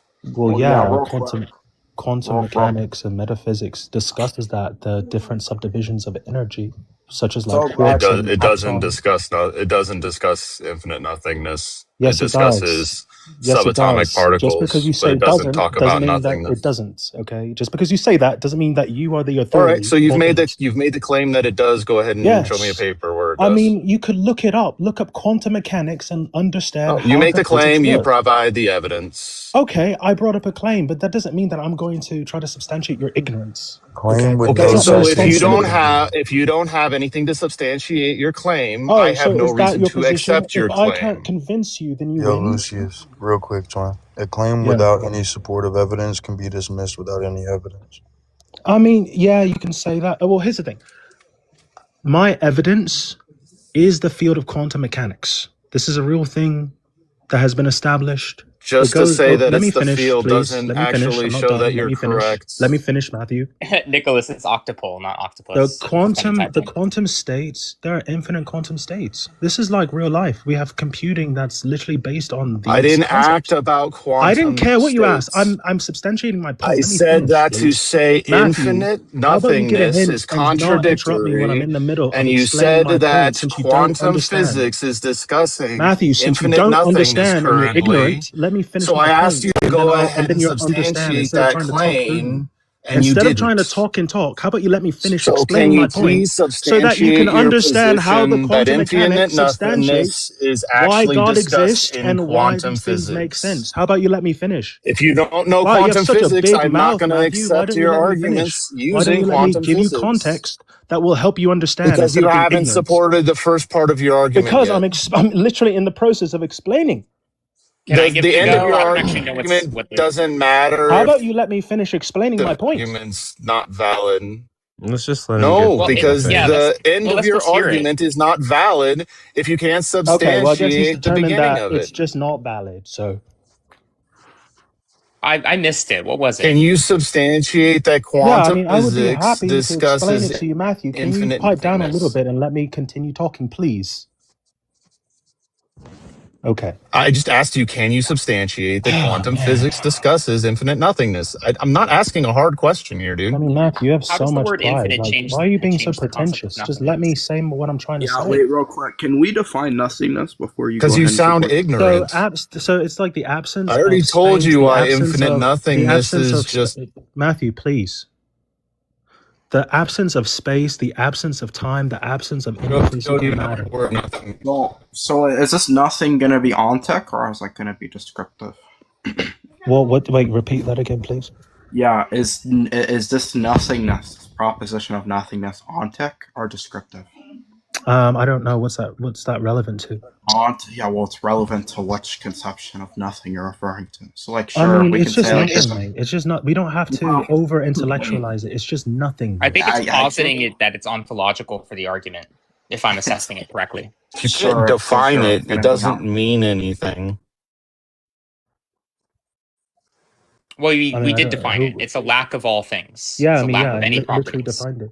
That's what So I'm the word saying. It's infinite like, doesn't matter here. Like you can add infinite to no property. And It's the same. look, if he's I'm saying just it's saying, I'm just infinite, stating he's it adding guys for a property. fact. It's like there's Infinite no would be reason a for us to put property. extra terminology around it if I'm literally To describing. be fair, what that's a it good means. argument for Matthew. You can't add a property to nothingness. Yeah. Well, I mean, that's a separate thing. But he was asking, well, what is absolute nothing? Then he made the claim that quantum physics discusses infinite nothingness. I said that Just it does rhetoric. not, and he refuses to actually support that I position. mean, bro, you just keep interrupting me. It's like I didn't have a chance to finish. It doesn't mean I can't substantiate my point. Stop being so smug. Yeah, I asked you Stop to being so substantiate smug, your Matthew. position, and instead of doing so, you just started using meta Wow, and Matthew, yelling why don't you and have running common away and sense? Why can't you dodging. just be It's self-aware pathetic. and let me finish? Like, you're interrupting me, dude. What part of that does not comprehend I to have you? no reason to let you continue because Do you you see? But haven't you have the actually circular discussed this logic. It's position like, yet. oh, you're not Why substantiating it, should but you're not going to let me anybody? What's finish. circular? What's So then I circular? can't finish explaining my I'm point. not Like, talking you about the sound end of like your argument. I'm you sound talking about the ridiculous. beginning of your argument. There's no circularity here, dude. If I can't, You're Matthew, ridiculous. Matthew, please use your intelligence. Why should If I I listen can't to the finish my end of the point, argument if then the how will beginning you of your argument understand isn't the supported? evidence of my point? How? I just How? need you to show me where quantum physics discusses infinite nothingness. Okay, I would be happy to do that if you would just, shut All up right, and go. let me finish. Let me. Where does it do that? Okay. So quantum mechanics does discuss this. It's something that is discussed also in metaphysics, which goes through the different subdivisions of energy. Where in Let me quantum finish. mechanics does it do this? All Where you're in doing is quantum restating the mechanics, claim like what? that Do it you mean the does. theory, or do you Where? mean like in real life? Which one? What paper? What physicist? What model? So you just want physical evidence, something you can read. Is that what you're asking for? No, you said quantum physics discusses infinite nothingness. That would mean that papers within the field of quantum physics or physicists who study quantum physics use the term infinite nothingness within the work that they do. Can you provide work being done in that field or by physicists that discuss infinite nothingness? Yeah, guys, I think I know where he's getting this from, because like the situation in science is there's this whole thing where vacuum energy is a thing. So having nothing actually still leaves a lot of complex structure and virtual particle interactions. Yes. And then that part of the math in this that is a problem is that we have to do like a technique called renormalization. Otherwise we get infinite values for energy resolutions in the math. So we have to do renormalization. But that's maybe where he's getting this from. It's not what he's saying, but it's similar. Machinov, A vacuum is not nothing. A vacuum is not nothing. An energy field is not nothing. Take a breath and just let me speak. What I was trying to say, Machinov, before I've been speaking completely calmly the entire time. You're the one who's getting pissed off and yelling. Oblivious to how you're behaving. Please stop. No, Machinov, I'm stating that you're not talking about nothingness. At the very beginning of the conversation, I was highlighting that, the premise is that if there's infinite nothingness, you just need an infinite nothingness is a contradictory statement. Let me try to dig into this. Lucius, the problem is just that you're not a scientist, so you might be using language that doesn't get your idea across. No. Are you talking about an infinite quantum field? Listen, wait. We can make all types of speculations, but let me just finish and then you'll know, right? I'm not making speculations. I was asking a clarifying question. I know, and I'm trying to answer that. So what I'm saying is the reason why I say infinite nothingness is to highlight that within that, the assumption of just, infinite nothingness is something because it's infinite. So there is no real infinite nothingness. But you're doing that. We're rejecting that. No scientist says that. If it's philosophical nothing, which is not a scientific principle, it's a philosophical thing. But if you had that, it wouldn't be infinite. You mean an infinitely large quantum field. That's what you mean, I think. No, so the premise of my argument is that there is infinite everything. Yeah, It so is infinite space is potential. infinite Infinite in dimension. everything. You're Right. saying space There's time or the there universe is there's infinite. infinite everything. Right. Is there And infinites of you? that Because that would be includes torturous. infinite nothing. There's also infinite nothingness. But You in can't there. have nothing can infinite be infinite nothing. and still be nothing. It doesn't What, is take it, up what does space nothing or mean time. here? You cannot add a property to nothingness. Well, If it if has you a do, property, it's not nothing anymore. What does it mean by nothing? infinite is also is a quantitative, like additive property, but you're adding it to nothing. So it would also just result in nothing. Like you can't make nothing infinite. It's the same thing as nothing. Well, I mean, the premise of my argument is just that within infinite expanding space, okay, there is something. So most people would say, well, the argument is inside of space there seems to be nothing. I'm referring to our human term, our current social understanding of what nothing is, which is like no space, no time. But obviously there are substances and things within space. So I don't believe that there is, and this is my argument that to substantiate God, by the way. I'm saying that because of that, which is being explored in the quantum field and quantum mechanics now about infinite probabilities, is that there is something there that allows for infinite amounts of potentiality to exist, both energetically but also beyond. And I'm going to expand a little bit on that as well. I believe that God transcends our beliefs and our understandings, and actually kind of intertwines through all things. I mean, I believe God is the infinite. $50 says you don't know what quantum physics actually is, and you don't know shit Well, about that it. aside, it's just that these claims are not even necessarily connected, right? Like I'm not even sure how your reasoning is Well, I drawing mean, together. yeah, I here. know, but that's the reason why I'm I'm begging the question, right? I'm the one presenting the argument. So No, it's that's all why I'm making it's the all connections. gibberish. It's I all mean, you say gibberish. that, It means Matthew, but you're nothing. just being I You don't even disagree, know what the Matthew, that words it's you're using gibberish, mean. but he hasn't given an argument really yet, just claims. So Yeah, we're trying I mean, to dig yeah, the argument out. I'm building, I'm building like the point before I just so you understand where I'm coming from, right? That's fair. So, But we yeah. need to figure where is your inference to God, if that's what you're establishing, or are you I know, establishing yeah. something else that there's technically infinite possibilities? I don't know how that Yeah. could be the case. Like I can't fly to the moon. Well, okay, so the reason why infinite possibilities matter is because of the way that various energetic forms or energy potentials happen to be expressed. There's so many different ways that energies and different resonant frequencies are expressed. What in is a the cosmos. frequency? Yeah, frequencies, energy. No, what is a all different types frequency? of energies. There's all different types. What is I'm a just- frequency? The main, please stop. Okay. No, Stop. what Don't is a ask me frequency? qualifying questions. Just If let you me don't know finish, what it please. is, stop using it. What is a frequency? Matthew, let me finish. No, I'm done with this. What is a frequency? Oh, well, guys, I guess he's done, so I can't speak Yeah, now. that's right. What is a frequency? You make claims. You don't know what the words even mean. Why would anybody listen to you? What is a frequency, Lucius? What does the word frequency mean? It's not a difficult definition. It's pivotal to your argument. You must know what it means. I What think does the the word issue, frequency Lucius, is you mean? might be talking about energy instead of frequency. Like, yeah, if you don't know it, like frequency is like the rate of oscillations for a I know wave, what the right? frequency is. Yeah. Yeah. I know. So it would No, that's already actually imply no. That's not it. no. And no, Machine Elf, don't try to help him in his argument and try to say what? he's thinking about something Matthew, you're else. just trying to be. Well, I He used the definitely will concept do of a that, but resonant frequency. Like, Matthew, He you're doesn't just know being- what you're just resonance trying to be is, and he doesn't know what a condescending. I'm frequency talking about is. a theory. I'm If talking he doesn't about know what resonance a is and he doesn't know what a philosophical- frequency is, how I is don't he know if he supposed has to to make talk an about argument that resonance uses necessarily. resonance frequencies? Yeah, he doesn't have to, but he used it. Yeah, but you're being And his you're being argument overly relies on it. analytical. What does about the word technicality of my frequency terminology? mean, I'm Lucius? talking about something that's theoretical. No, I am making the claim. I'm that discussing you a are thesis, like, ignorant it's to the not- terms you're using. Yeah, but you're And being what you are saying right now you're is being nothing but overly verbal analytical. vomit and does not Okay. lead to any conclusion. If you can't tell me what the word frequency means, I know, right? If I can't do why what you should say, I if I can't listen to prove your something to you, arguments? then you know what I'm saying isn't valid. I mean, you're just No, being. there's no meaning behind your words. If you don't know the definition of the word you're using, there's no But that's the context thing. I behind do your language at know. all. I do know. And by the Okay, way, what Matthew, is you a do not know frequency every then? single definition, every book, You're Oxford right, I definition of don't. everything you say at all times. Please But I give me some don't grace and claim to know things that I don't, stop being Lucius. so difficult about like. So can What's you with the? please Are tell you me like a what the word machine or frequency something? means?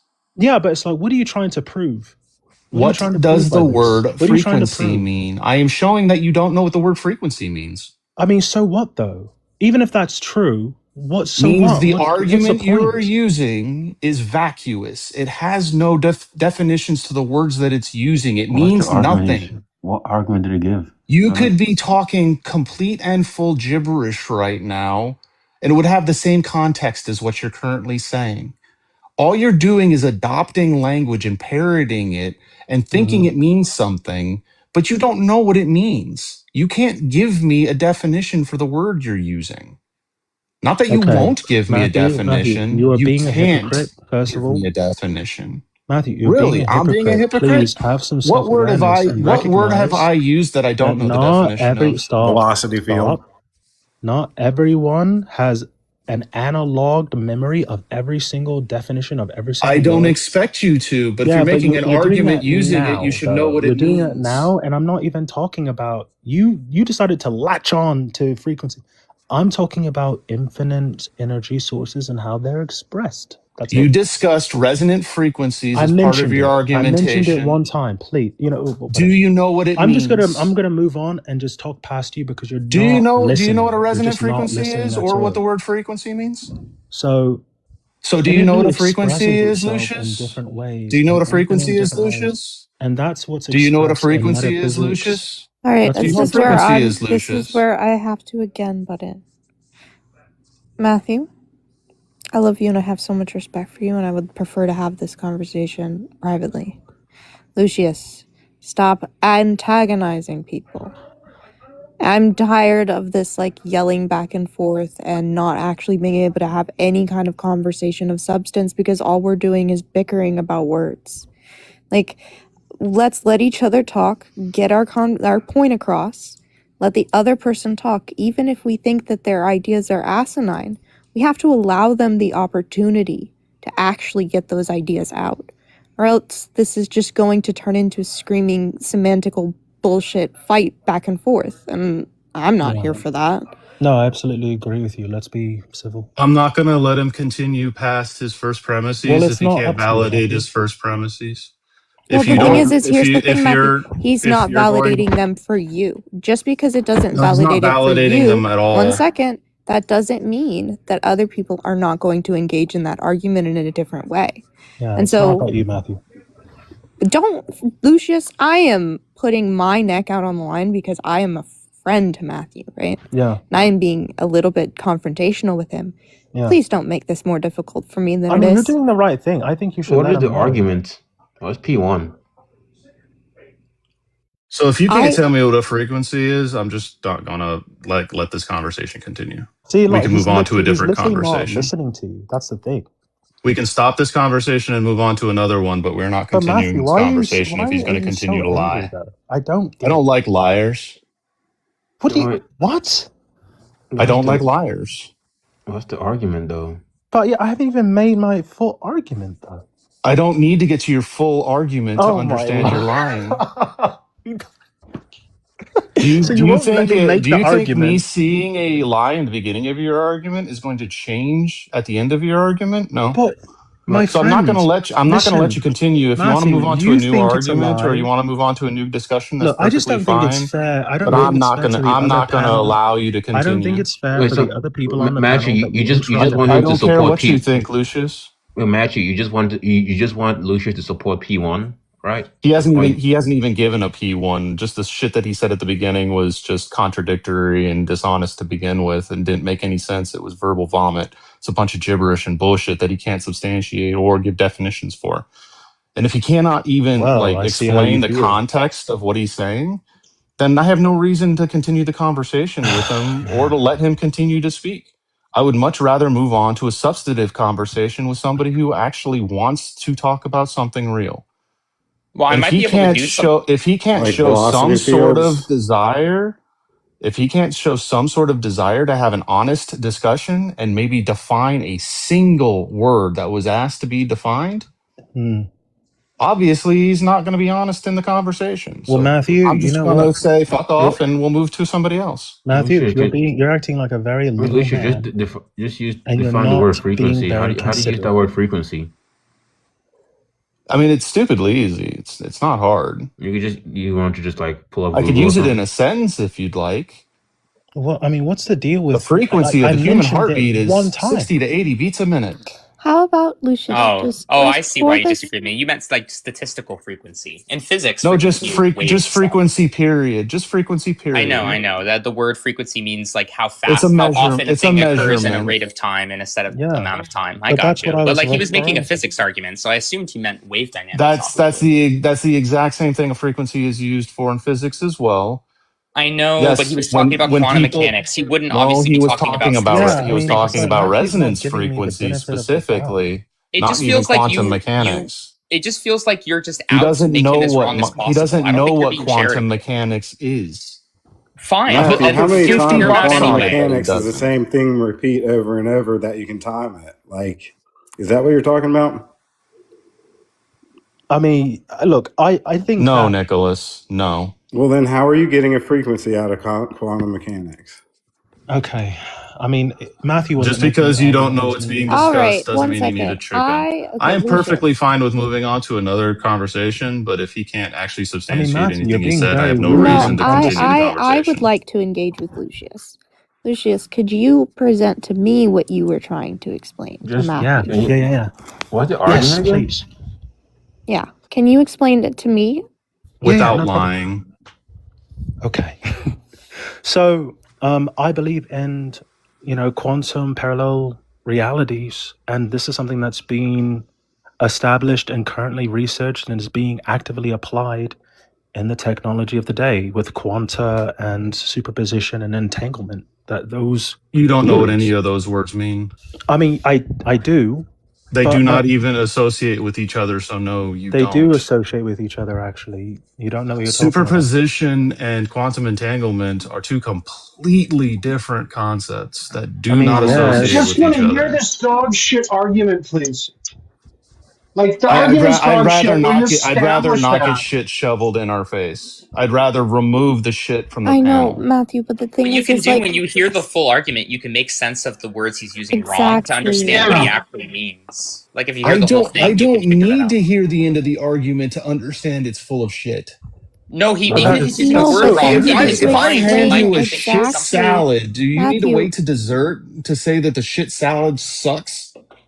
no, but Look, you Matthew, win. brother, I think in you should order really for someone, open your mind. when you're like conversing with someone, right? And this is an opinion and a I'll belief tell you that what. they hold. I'll tell you what, Missy. You have Missy, to make I'll sure tell that you they what. have the ability to finish that, Missy, Yes. so I'll that tell you you can what. fully understand can exactly what accurately shape that say- shit looks like. If Fine, he can Because you can't accurately tell tell Matthew, me, you're Just going to calm talk down. about interrupting people all the Missy, time, and then you're going to interrupt me.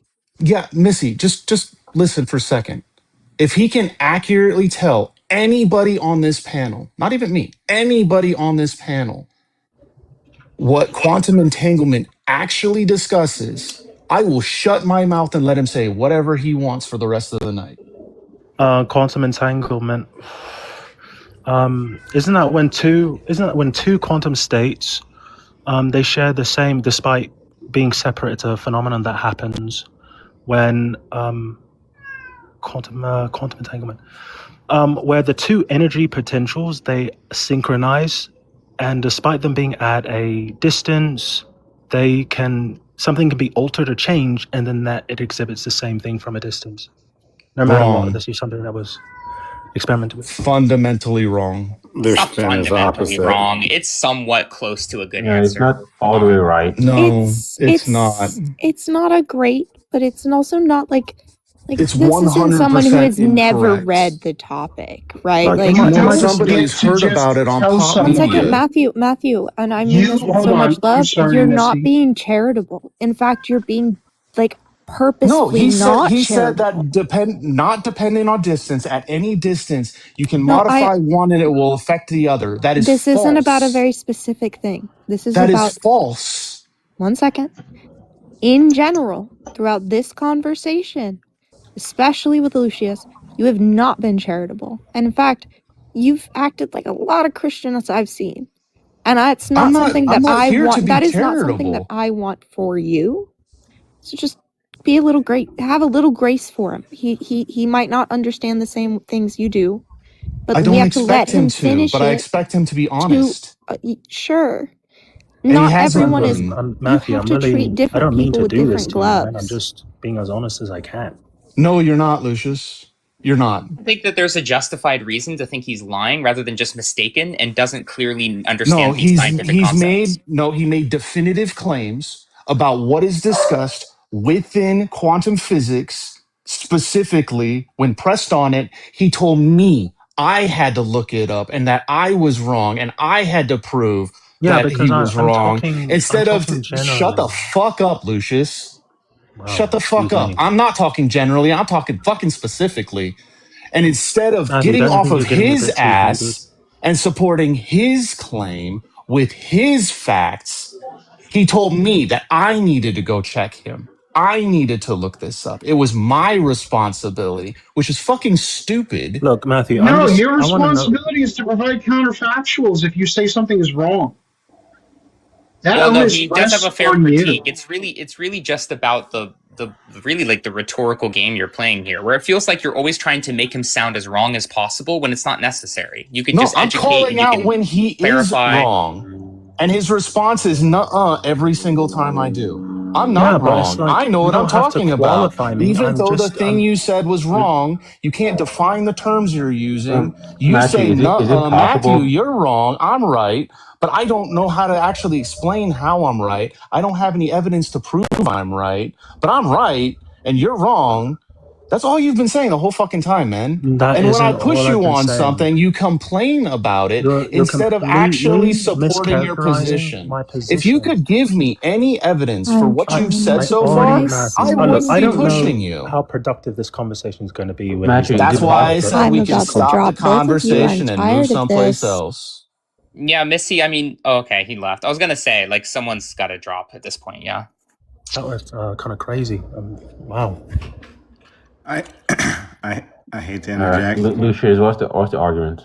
I just would like to hear the argument. Yeah. Okay. So Yeah, please my go.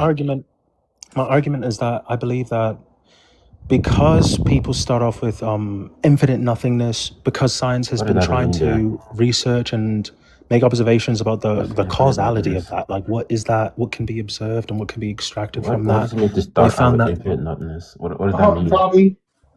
Bobby, can we let him please get his first premise out? And then we can critique the premise?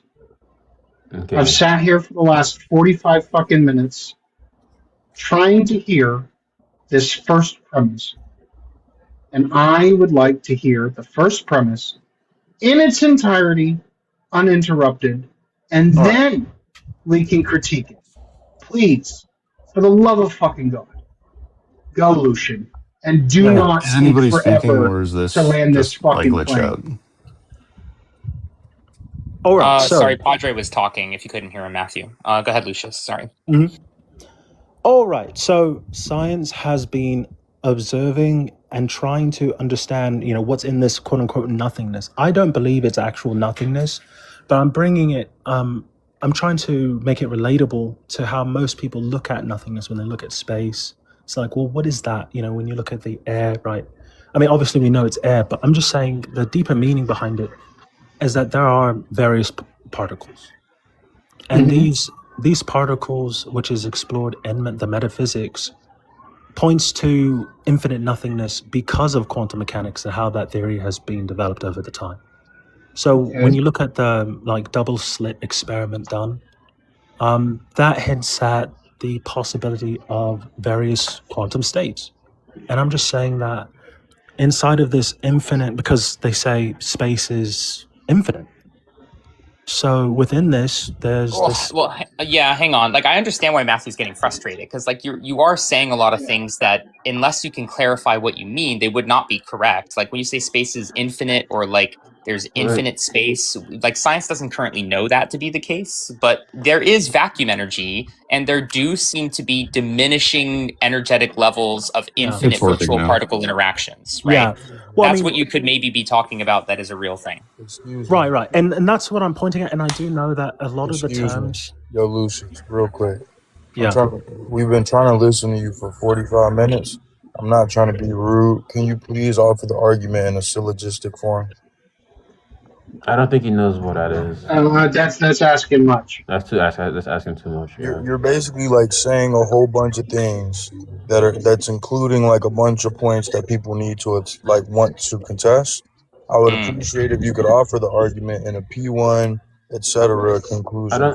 I think that might be Prince. That might be too much. That might be too much. No, I know how to do it easily. Like the issue is this, Lucius. You need to first, in your mind, write it down. What is your conclusion that you were even establishing in the first place? Like, I currently have no clue, honestly. And then you need to only give us the premises that allow us to deduce your conclusion, not all this extra stuff that's irrelevant. Only the premises that deduce the conclusion. But start with your conclusion. That'll be easier for you than starting with the premises. Well, yeah.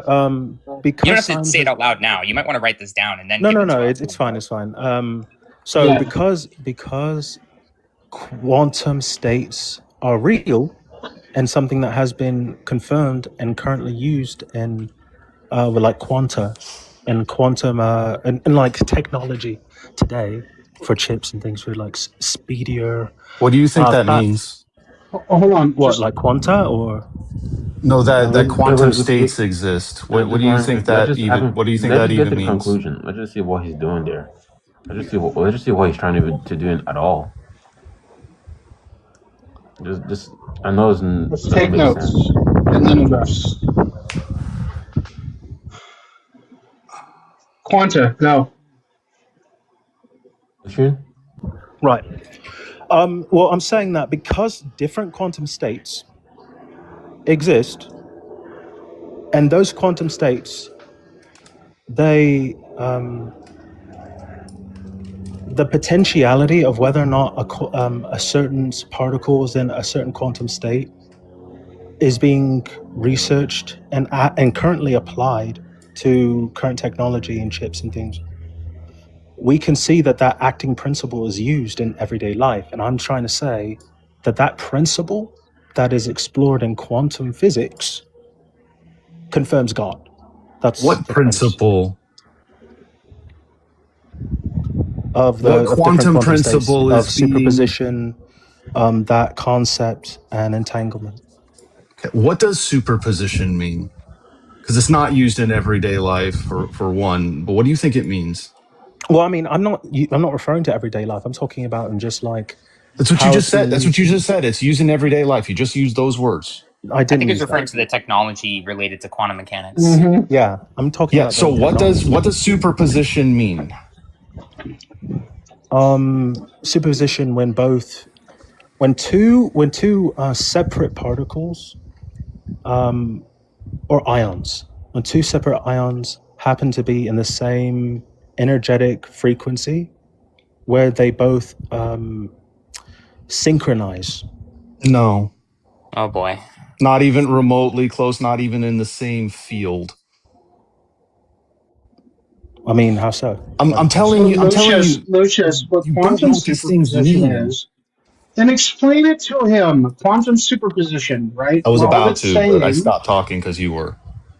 Is that an electron or an atom, right, exists as a combination of multiple possible states simultaneously. It is only when the system, right, the electron or atom, is measured or observed that it collapses into a single definitive reality. That's what quantum superposition is. What you explained just now was not that. Not even remotely close. Well, I think it was like on the line. It was tracking to it, but it was not that.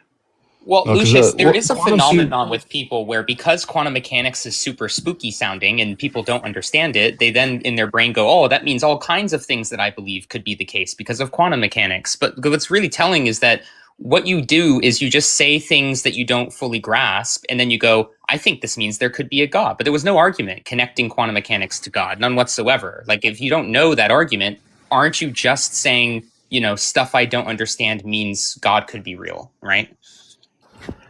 Well, no. I'm not exactly expressing the terminology straight on, like as I'm not saying exactly like I'm not using all the appropriate technical terms. I'm mainly trying to explain like my overall concept or theory that I'm explaining. So I'm just saying that quantum mechanics confirms that God exists, and also so does causality when you look at physics. When you look at the causality of different phenomena. So an example I would I can give. help you here. What is God? When you said God there, what exactly did that mean? Which type of God? Potentiality. God is just potentiality? You're just saying potentiality is God and the universe has potentiality? Yeah, and that's why I was comparing the two with all right. Well, then we just don't really care to examine this argument. Maybe someone else does, but like, I mean, maybe Your there's position potentiality. is completely compatible with atheism. Yeah, exactly. And the things you're saying, even though you think they make sense, don't. Well, I mean, I'm saying that's not even with potentiality. I'm saying part of my overall argument is confirmation that God exists. No, it's not. I mean, you're just saying that. Yeah, would you like me to would you like me to explain why? Yeah. All right. This would be no different from somebody saying zip zop biddly boop shows that God exists. I have no clue what zip zop biddly boop means, but I'm claiming that it does. Because when you say that these terms like quantum entanglement and superposition are concepts that prove that potentiality exists, you have no clue what you're saying.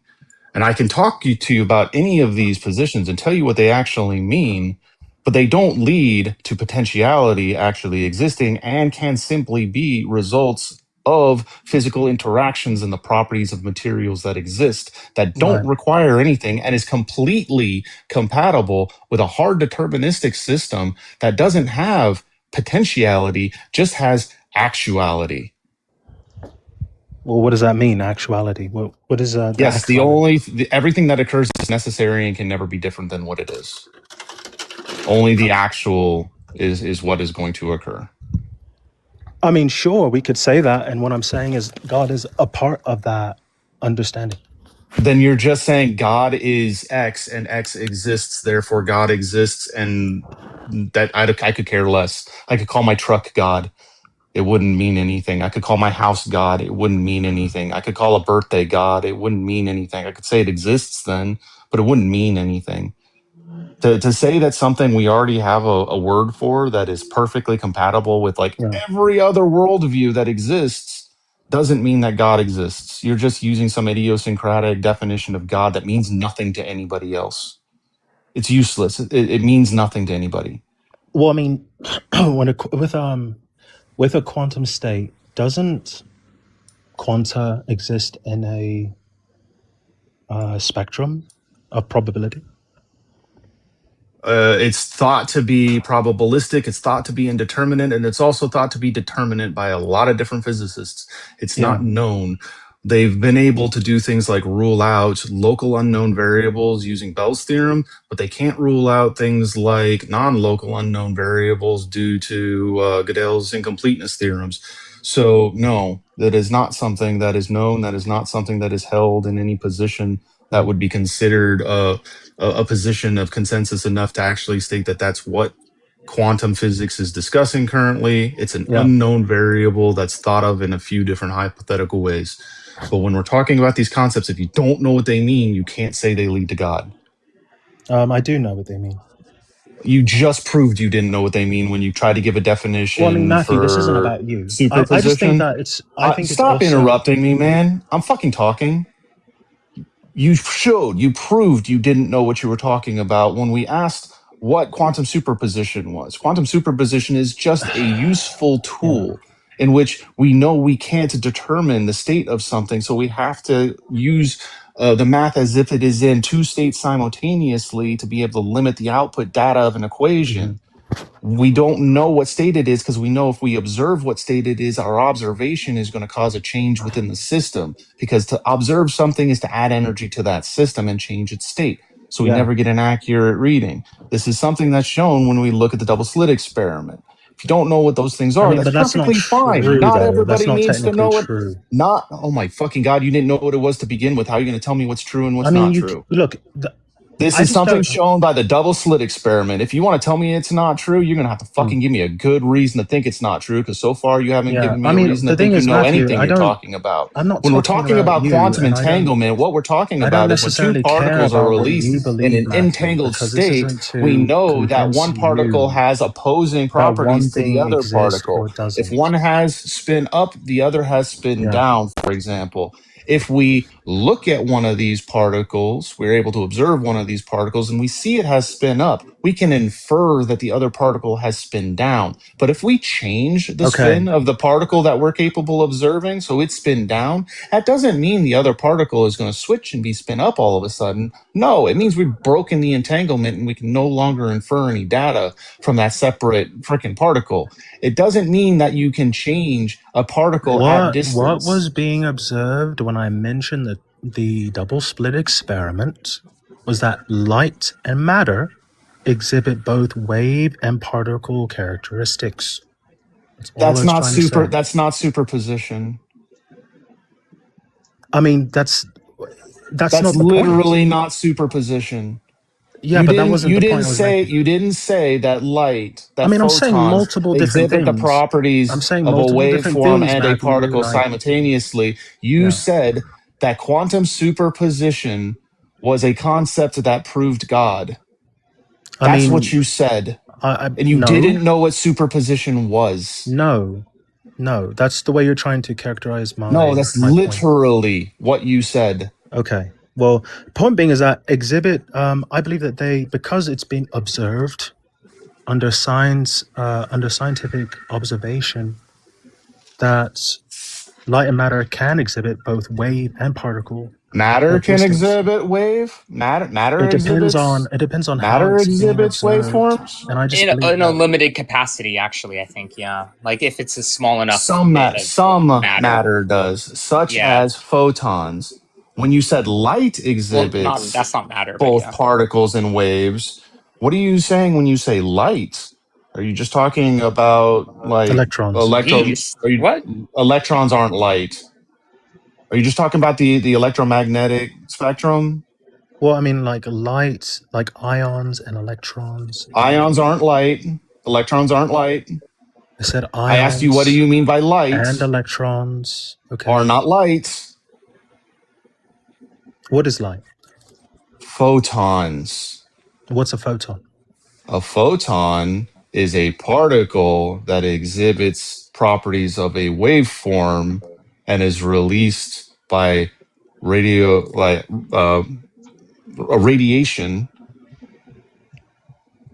It comprises the electromagnetic spectrum. It's what allows us to see. I think what Lucius is trying to say, and maybe I'm wrong here, but because we can entangle photons, 2, we don't 3, entangle 5, photons. 10, we don't entangle photons? No, we don't use photons for quantum entanglement. I'm just saying because we can. No, we don't. Wait, can we or can we not? I don't think we can. No, we can. I don't think this we is do like the because third we time can't. that you've said something incorrect to me. So please use Google. What the look fuck up do you velocity fields. Look up if we can entangle photons. Google yourself. You're calling everybody Matthew, out. I disagree with you. Oh, do you have a paper that says that we entangle photons? Matthew, what is science.org. Physicists rate trio of entangled. Science.org is not a paper. What is quantum entanglement? Okay, I'm sure it's going to lead to quantum entanglement is when two particles have been released in an entangled state, they will show opposing properties to And how do each they other. get into an entangled You don't state? even know that we can They're entangle more released than at the two, same. do you? They're released at the same time. I'm giving an example, Nicholas. Shut your fucking mouth. You can't When admit to being two wrong at particles anything. are entangled, they will have opposing states, such as spin up and spin down. We know When that. we I said have that two 50 minutes entangled ago. particles, we understand that we can infer data of the other particle when we observe data of the close particle. If we change the data from the first particle by changing its spin, interacting with it in some way, what happens is we break the entanglement. It doesn't change the other particle. You do not like change information at a distance. You don't move something at a distance. But you What can you do is affect you break things. the entanglement. You can technically use that as information. You can Inferred data. You do you not can transmit literally use it as data. information. You do not transmit data over any distance. You simply infer data from local information. Yeah, that's correct. I mean, you do recognize though that they can do entanglement experiments with photons and have done, right? Like it's Yeah. but I don't know how this is any relevant at all. Like I'm still unclear on what we're trying to establish at all, Lucius. Like what are we arguing? I think he's trying to say. There you go. Sorry. Yeah.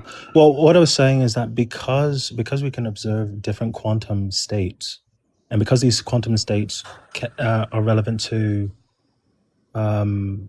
photons, particles, They're matter relevant as a to whole. everything. They're relative. Because They're of relevant that, to everything. able What is your to- point? Okay, let me finish.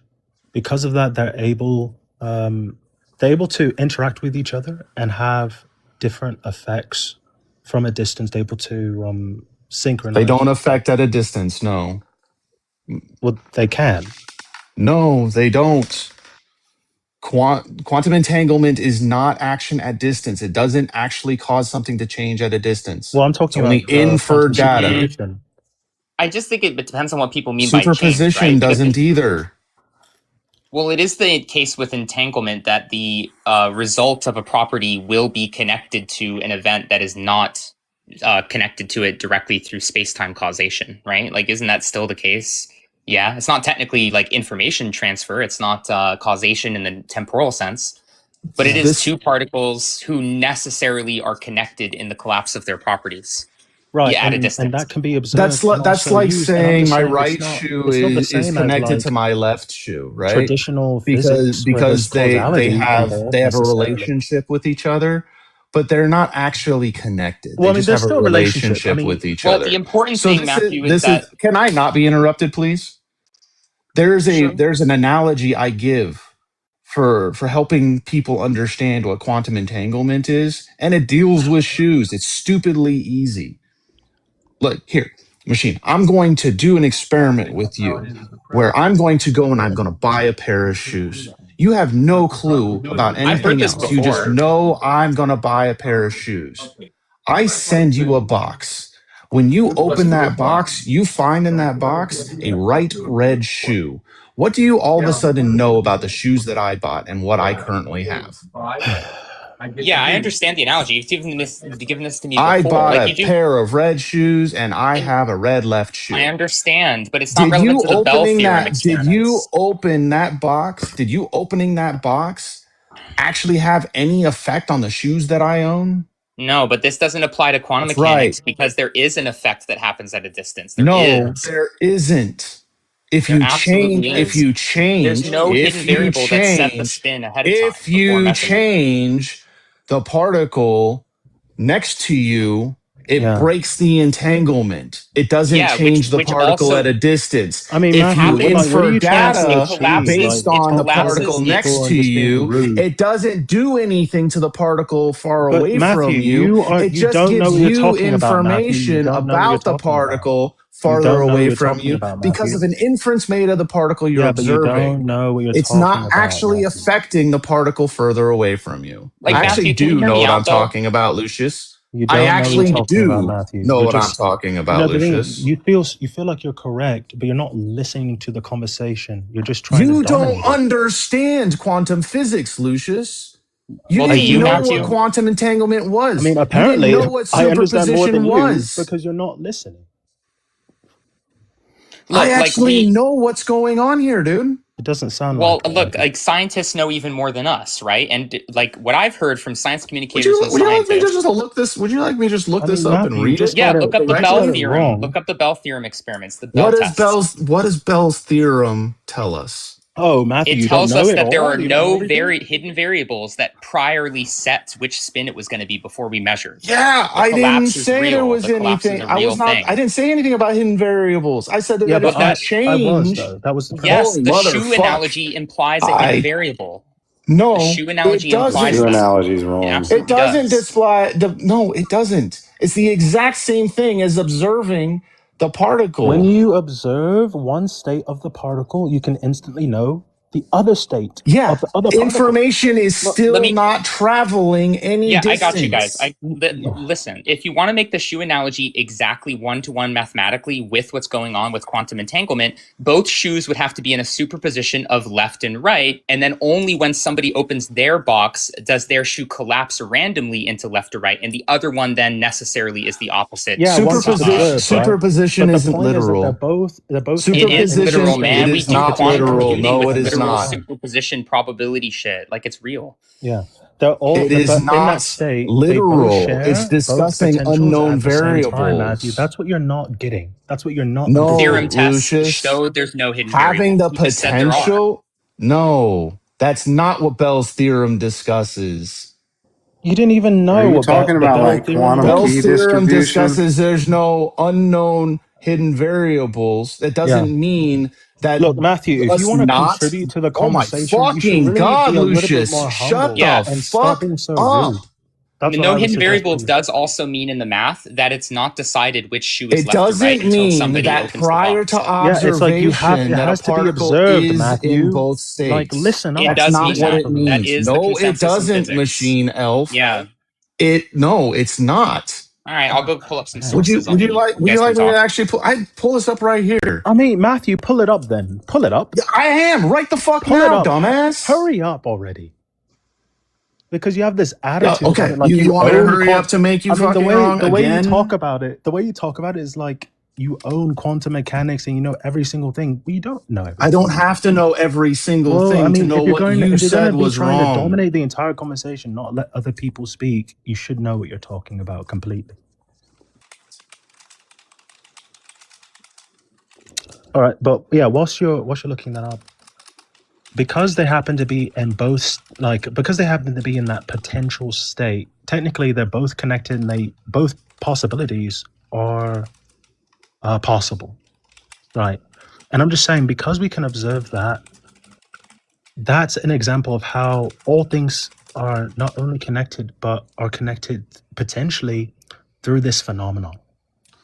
So I'm saying that God exists and intertwines through all things. I guess you could say using that quantum state. I think I've got it, Lucius. If you don't mind, let me take over your thought.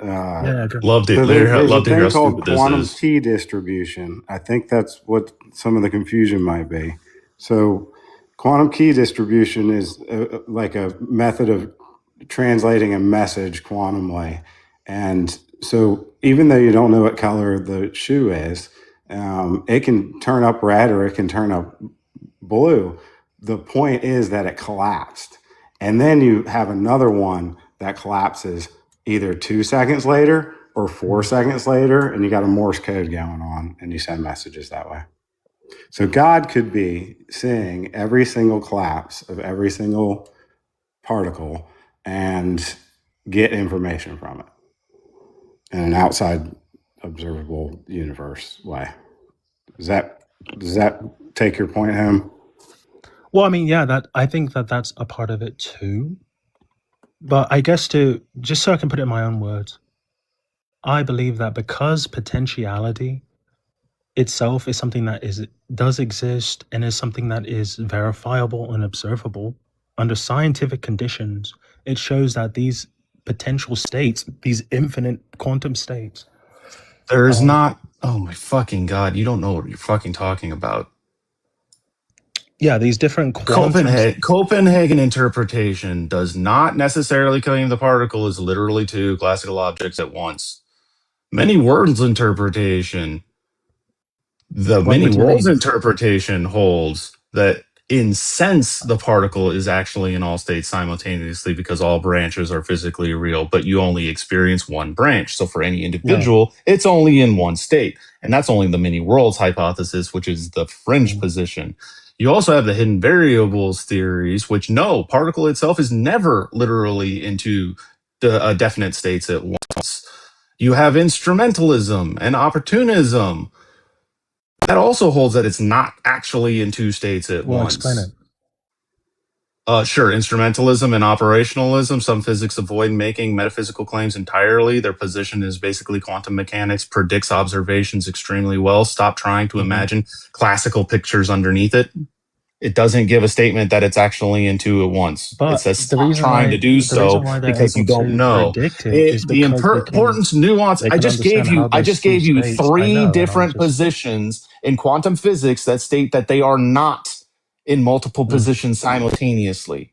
Quite literally, giving you factual information about the actual positions, and you're still interrupting me. I mean, yeah, because you're just being rude, honestly. I don't give two condescending. fucks. I think you've been rude and And dishonest you're this not entire fucking intellectual. time. You're just a brute. I'm not honestly. intellectual. You've lied you're the not entire time you've been up intellectual. here. You're not sophisticated. You're not civilized either. And lying is You're not civilized, civilized. apparently. It's like calling someone a liar. Oh, you're lying. You're lying. It's like Okay. you can't even. Would you expand your prefer? thinking Let's just to be ask. Let's fair. just ask a simple question. Would you prefer somebody who lies to you in a civil way, or somebody who is honest Whatever to it you is in a that you blunt believe way? you're doing is nothing no one would want to follow. I You're just not a role asked model. you a question. Would you rather somebody Matthew, lie you're to not a you role model for in people. a I'm just kind letting you know. way, or be honest to you in a rude way? I mean, I think it's just about exploring these different concepts because it's still a theory, right? But obviously, it's being applied. You in don't certain areas. understand the words you're using. I So do no. understand. Listen, I understand the words I'm using to an extent, relatively speaking. Okay, based on what's so being we went over presented. the definition of this earlier. Wait, Could stop, you tell stop. me? The Could you tell me? standard of what I Could understand. you go ahead and tell me? The standard of what I understand is it differs. Could you because go maybe ahead I and have a tell higher me standard of what expectation on quantum what I should say superposition is? analytically, but I'm really just touching at these different points to explain like my belief and why I believe that these things are possible. So because of this quantum You state, haven't. You've used inconsistent, illogical terminology I mean, that yeah, doesn't but I lead don't. to the conclusion that you're That's just saying what they you do. say, Matthew. That's just what you say. I've shown And it you have a repeatedly. very narrow-minded way of looking at I didn't things. just say it. I showed it And you're also repeatedly. extremely uncivilized. So why Could you would I tell me? respect Could you what you tell have me to say? again You're what not it even what an does it mean for intellectual. something to be infinitely nothing? I mean, you just like to judge. That's it. You just want to judge and try to catch people on Are technicality. you gonna That's Are what you you're gonna trying to do. actually defend any of these positions that you've brought up, or are you just gonna start talking Well, I about mean, me? like, what position? Yeah. What does infinitely nothing mean? What do you mean infinite nothingness? That's what you started the conversation with, right? I mean, yeah, but I don't believe I don't have the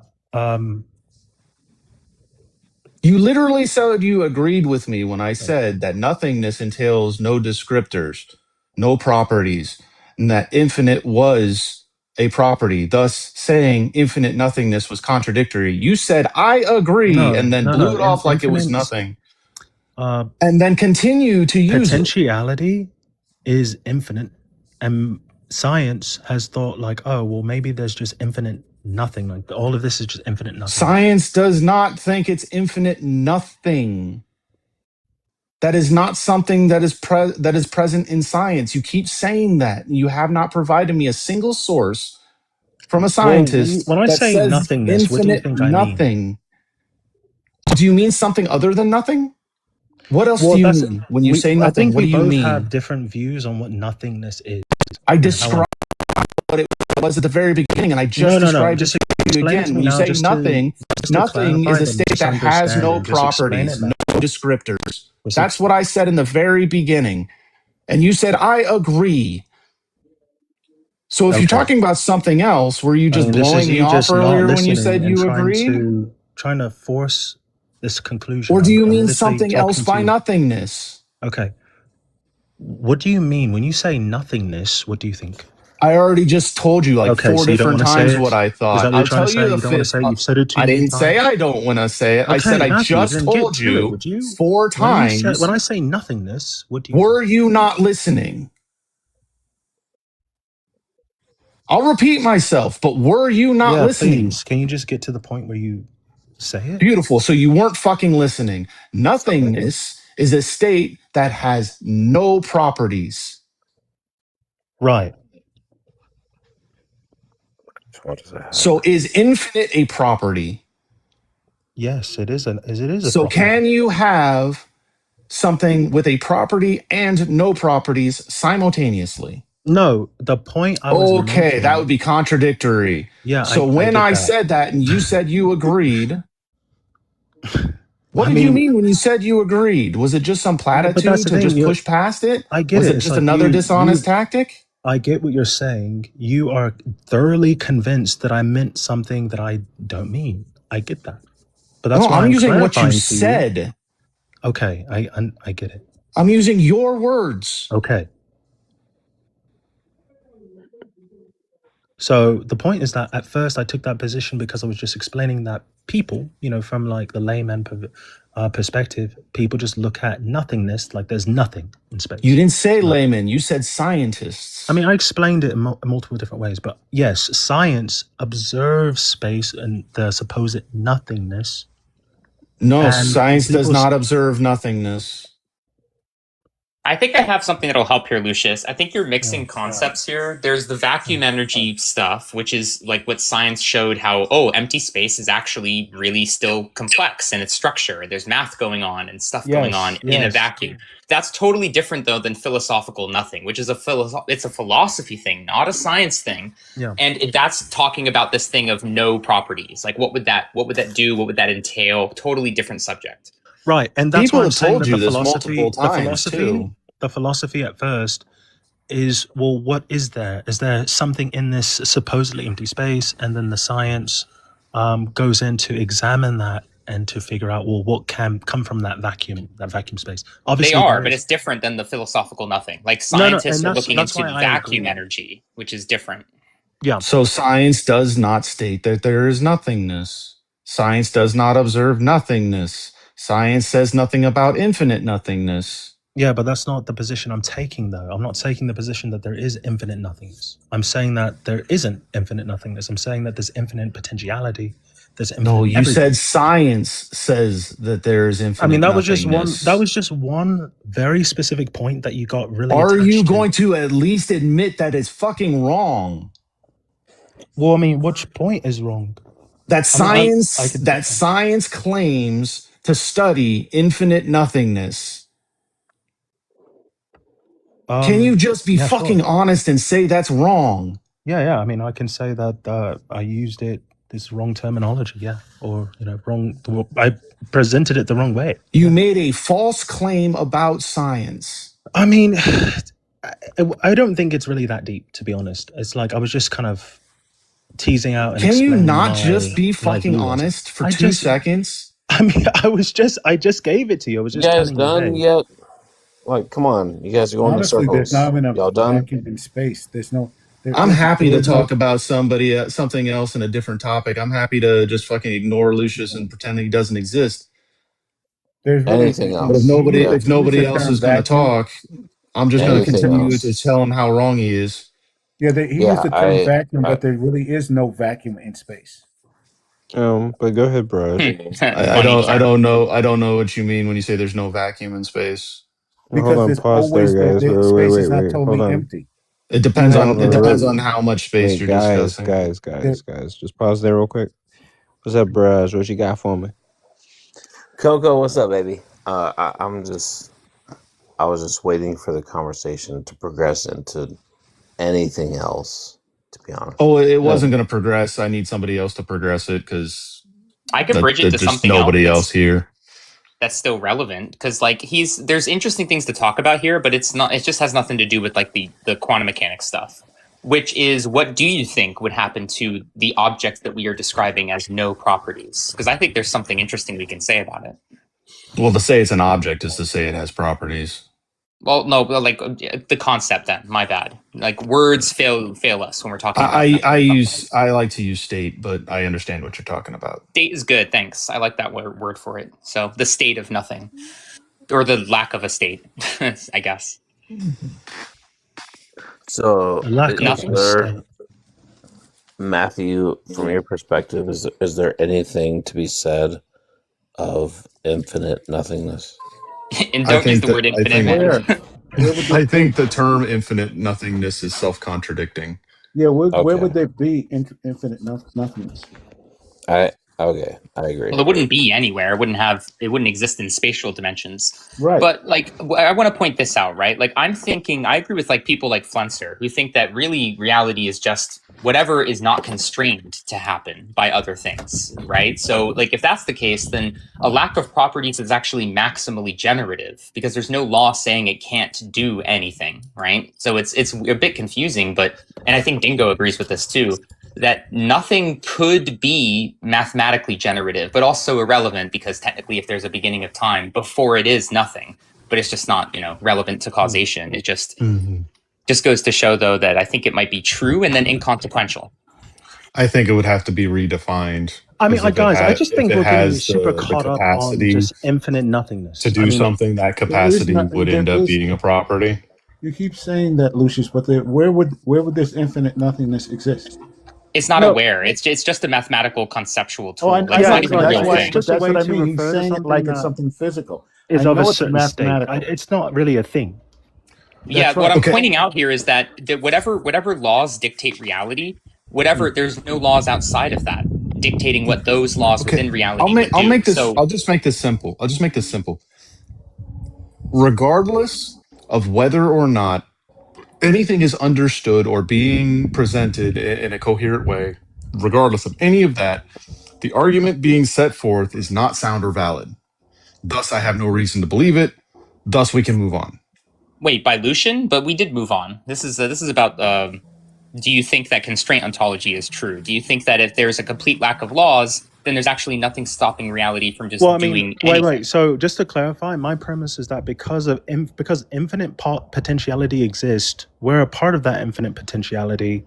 And by extension, every single thing, all different states of matter and light happen to be God and also correlate with how God... Well, no, we got to move on from that, Lucius, because we just disagree that calling potential states God makes any sense. Like, but it's fine. So the reason why I say nonsense is if you look at causality, like for example, the water cycle, we examine that, and something that seems inert or separate has a design.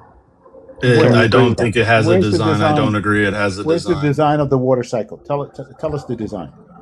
Well, I mean, the way that it evaporates, it functions. That doesn't. It functions because it evaporates and then collects in the atmosphere. Or the function does not entail design. Design. Tell us where the design. Look, we could just call it a structure. It has a specific structure. The word design entails that, like, it sounds to people like a mind designed it. I'm saying that as far as what we can observe, that there is causality there. There is a structure, right? So, and it's not random. Well, it might be random somewhat. Yeah, it's not random because of the physical laws that dictate. I don't care if it's random. It's not random because of that. And I'm just saying because of that. The physical I don't care if it's random or not. So what does it matter? Here, Lucius, I'll make this simple for you. Well, because there are a lot of different... If you're not talking about a God that has intent and agency, inert, I don't accept it as a God. Have a consistent structure underneath that we can observe. And that's how... Did you hear that though, Lucius? What Matthew just said? No, I talk over it because you just talk. If what you're talking, I am actually trying to progress and get past this but you're nonsense. too aggressive, man. Like, I just have to I don't care about your meta. I'm not being aggressive. Just listen. Like, he made a good point. If what you're talking about as a God does not entail agency or intent, then I do not consider it a God, and it's an irrelevant talking point. Right. It would still be completely compatible with atheism. No, but this is why I say when you're too aggressive, because you're very quick. I was just talking. You're very, very quick. Yes, but you're very quick to jump to a conclusion and But then say Lucius, that. stop judging him based off the past actions where he stepped No, a bit I'm out of saying line. right He's now, currently because not stepping out of line at all. He's just talking like a normal No, but human Machino, being. understand where I'm coming from. I'm trying to explain the theory and the concept, and he's just like, no, that just doesn't work because it's. No, but he told you a good reason, a logical reason, in a calm manner. Like you are just being. I didn't now just you're say being it biased. didn't work. I didn't just say it didn't work. I didn't say anything about the function of what you were saying or your argumentation. I said if Well, you said your that argument is the talking causality, about. the design of the water cycle. I didn't even mention the water cycle, you But that's what asshat. I was talking about, though. You were talking over me and not listening to what I was saying. Because you just talk. So it's like you're not going to let. So again, I'm gonna try this again, Lucian. Please don't be an asshat this time. If what you are talking about and referring to as a god does not entail agency or intent, then I will not accept that as a god because it is completely compatible with atheism. I mean, that's what I mean by jumping to conclusions. You haven't heard the entire thing. You don't understand. You're just So saying, Lucian, you're failing to give the argument. Like we Explain keep how asking it's for it. compatible with atheism if it's a deity. Because he's not calling it a deity. He's just saying potential is God. Well, because I'm saying that all potential energy states. All Does potential energy does states that we can potentiality see, have all agency potential or states intent? that we observe, like the water cycle, has a completion and starts at a beginning point, transitions to an ending point. And I'm saying that all matter. Yes, it has function. All matter and all different particles, when you observe them, go through those various states. And I'm saying at the end of those states, we lost Barrage. what God is, because it ends up in this, in quantum mechanics, those quantum potential states where it exists as multiple different things at the purest core of energy, I suppose. Energy. It doesn't exist at multiple things at the same time. I just gave you multiple references that show that. So wait, what are you positing as like the ontological attributes? So again, if you're not going to present a God that has agency and intent, I have no reason to accept I'm not it as here to a qualify God myself to you, Matthew, though. because it is completely compatible with atheism, which is the position It's of not no God. compatible with atheism. It is compatible with atheism. If a being has potential, and potential basically, and if it's a being, he's saying He's not saying it. He's not saying it's a being. He's saying I potentiality am is saying God. it's a being. I'm saying that potential. Not that it's a energy is being God. with potential. So are you saying He's saying that energy potential is energy God. itself is God. That's not a being. That's potentiality itself.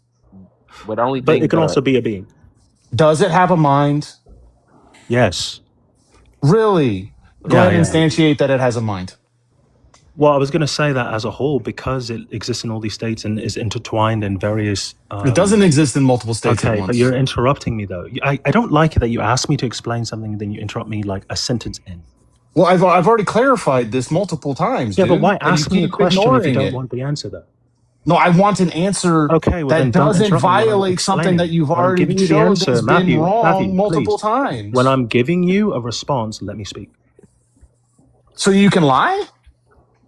Wow. So it's just all lies to you. And you I call yourself I civilized. gave you the specific fields of quantum physics that refute what you say because you didn't want to support what you say with any sources. Guys, so I gave you sources that Machino, refute what you said. If anyone else wants to chime and in now and you're try to still finish what I'm holding saying, on like to if it. you get the idea of what I'm saying, you can just chime in. But yeah.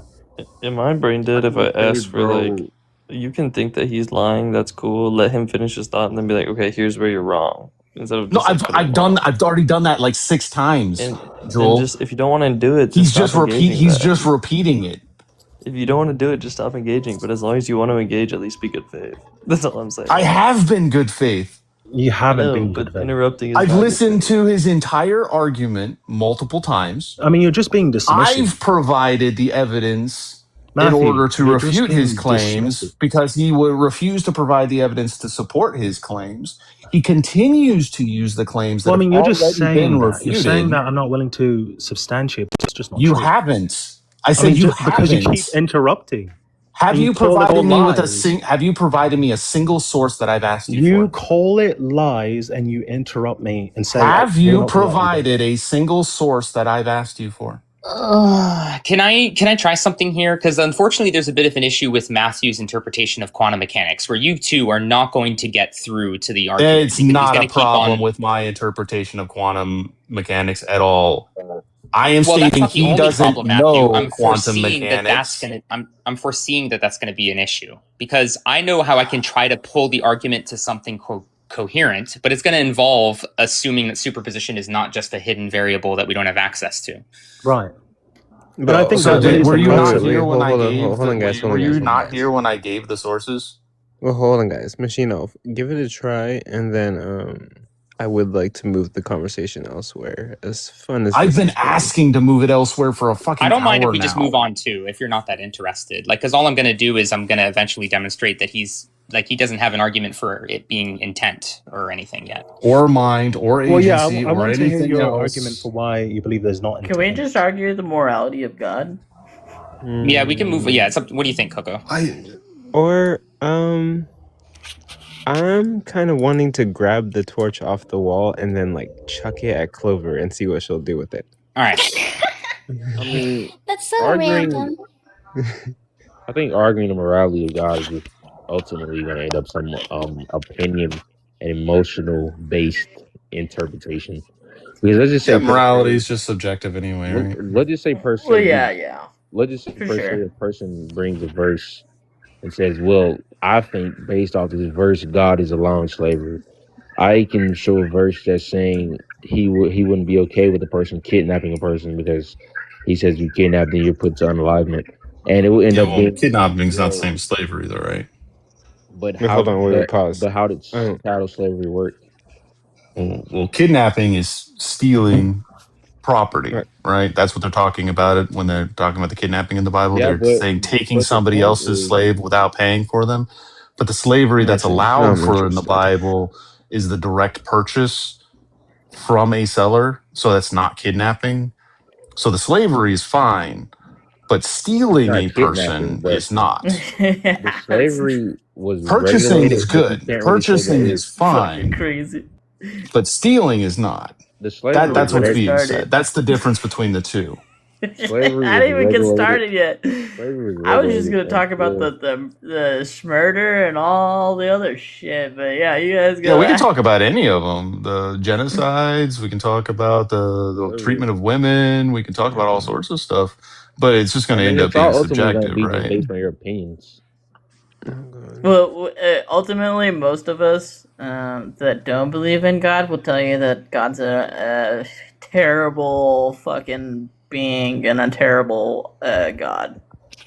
I mean, Yeah, I don't think there's any because justification all for the genocide. verses you have. I mean, there's verses where God is saying He loves humanity, and that No, there's not several versions. He's literally all in one. And also another point is the verses you have aren't really, I would say, commands or any biblically grounding doctrine. It's just like, I would say, scripts of a specific instance or time period, and you're making some. Are you saying the Mosaic laws aren't like a moral law given by God? Dude, Blitz, I'll completely admit with How you. dare you. The discussions of slavery in the Bible, I think, are simply a look to the period of time and the societies at the time and their values. I would completely say that. But when it comes to things like the commanding of genocide of other peoples, that's supposedly direct command from God, and I don't think there's any justification for genocide. Not one. Nothing. So I don't think you're saying anything justifies G-side, genocide. then that insinuates that it was attempted, the entire group of people were wiped out, either attempt or they were. And the people I said the command was for the entirety of the people to be wiped out. Yeah. But I would say that's like Yeah, I would say that's how people like. In the I'm not going to say that the Israelites succeeded in the G-side, but the God definitely commanded a genocide. That's So if you were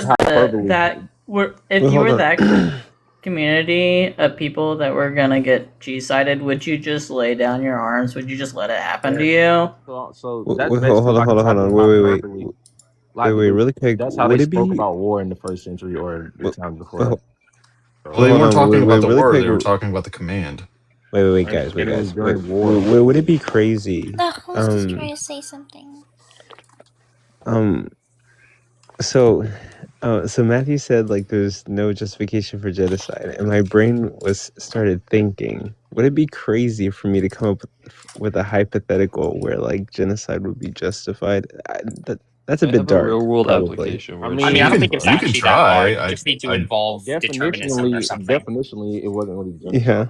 Asian carp in America is a justified genocide because we have to take them out because they're too large for the rivers and there's no predators in the rivers, so we have to eradicate them because they're eating up all the food for the natural stuff.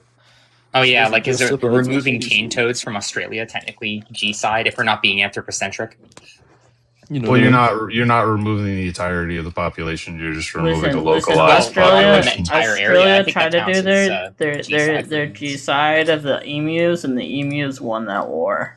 They did. Like if I were to Good eliminate on 'em. all Twice, actually. all white people from America, that's still G-side, even though I don't do it for the world, right? Listen, as a white person, Well, I'm not actually sure. I'm asking. Yeah, I don't. You're talking about the Ethnic cleansing? localized. You're talking about like localized ethnic cleansing. That would probably be referred to as a G-side, but not a species G-side. That's that's fair. But is that what they were doing in the Bible? Because you're all the same species. That was more just an ethnic group in their local area, right? Yeah, but they were talking a full ethnic G-side, and I would call that an ethnic G-side, and I don't think that is justifiable. I would say is it justifiable to get rid of all the racists any means? Yeah, actually, not by any means. No, I can't do that because that goes against my worldviews. I could have the emotional side of me that if something was happening to them, I might not care. Minimum force required to win conflict, and then ceasefire and move from there. Well, actually, they just kind of just walked away from it and they're integrated, and now we're dealing with the Confederates all over again. I mean, yeah, but I hold a very deterministic worldview, so I don't hold to positions like blame or guilt. I just hold to accountability and like causal effect. Yeah, actually, Machinov was right. Like, if I was to propose a hypothetical where maybe genocide would be justified, it'd probably be something deterministic. Like, it's inevitable that, like, a certain group would be, like, incredibly harmful to the rest of the world. So maybe it would be best off. No? Like Chen the Conqueror? Or okay, wait, actually, hold on. So, like, do you know who Chen the Conqueror is? Wait, hold on. Wait, Clover. So what if there was a group of racists, and it's inevitable that they're gonna be racist and like unalive the entire world and like turn the entire world into like a Schnazi world, and like the only way to like get rid of them would be to genocide the entire racist population. Like, wouldn't that genocide be justified? But I don't think it would be. You were not being asked. I think it's according on the worldview. You're right. Wait. Let shut the fuck up. Clover get it. Let Clover get it. Anyways, I think that course of action would be very solution-driven, yeah. If it's an immutable disease, mind virus that these people have been infected with, and they're, like, all outwardly aggressive, yeah, just get rid of them. Who cares? What benefit are they bringing anyways? Oh, this was just a random, like, dark thing I wanted to test. But anyway. Coco, does that work when you have to take into account the children? Or the elderly? That's rough. That's gonna really test me. Wait, did you actually? Elder is part of our problem right now. Way, that they had a spiritual like mind virus thing. That's why. Did you actually say immutable disease, or did you just say a group of racists? I'm trying to figure out. Group of racists. Children can't be racist with racist. No, but I said because he said it was deterministic. So immutable, like if I'm not mistaken, I think immutable means that it doesn't change or it can't change over time, right? Yeah, it's guaranteed. Yeah, so it's you're talking about something unpreventable. Yeah, because he said it was deterministic. Like, there's no cure, Mm-hmm. there's no way, and they're just nothing but a net negative, and they're going out and attacking people based off of, like, skin color. Yeah, get rid of them. Hello? But Including children. my contention would I be don't. Oh, sorry, you can go. what makes what you're doing moral, and what standard are you using to say what they're doing is somehow wrong? That's a If meta-ethical conversation. if something's I required mean, and is you're making a necessary, meta-ethical doesn't mean decision. it's moral. It But I'm means that there saying, was no other option. but no, But because just the because there's no criteria, other option doesn't mean that it's correct. but Well, I don't know if he's getting the to that. He means criteria, why is it a good thing that we care about our own survival in a moral sense or something? But yeah, that's obviously, we no, don't need that. If there's no morality in that sense, we would still just need to no, survive. no, I mean, because like, bro, the only morality thing, is wait, philosophically subjective, but it still plays a relevant role bro, in can I get everyday life. bro, can I Yeah. get to Josh right It quick? depends. Like, morality isn't.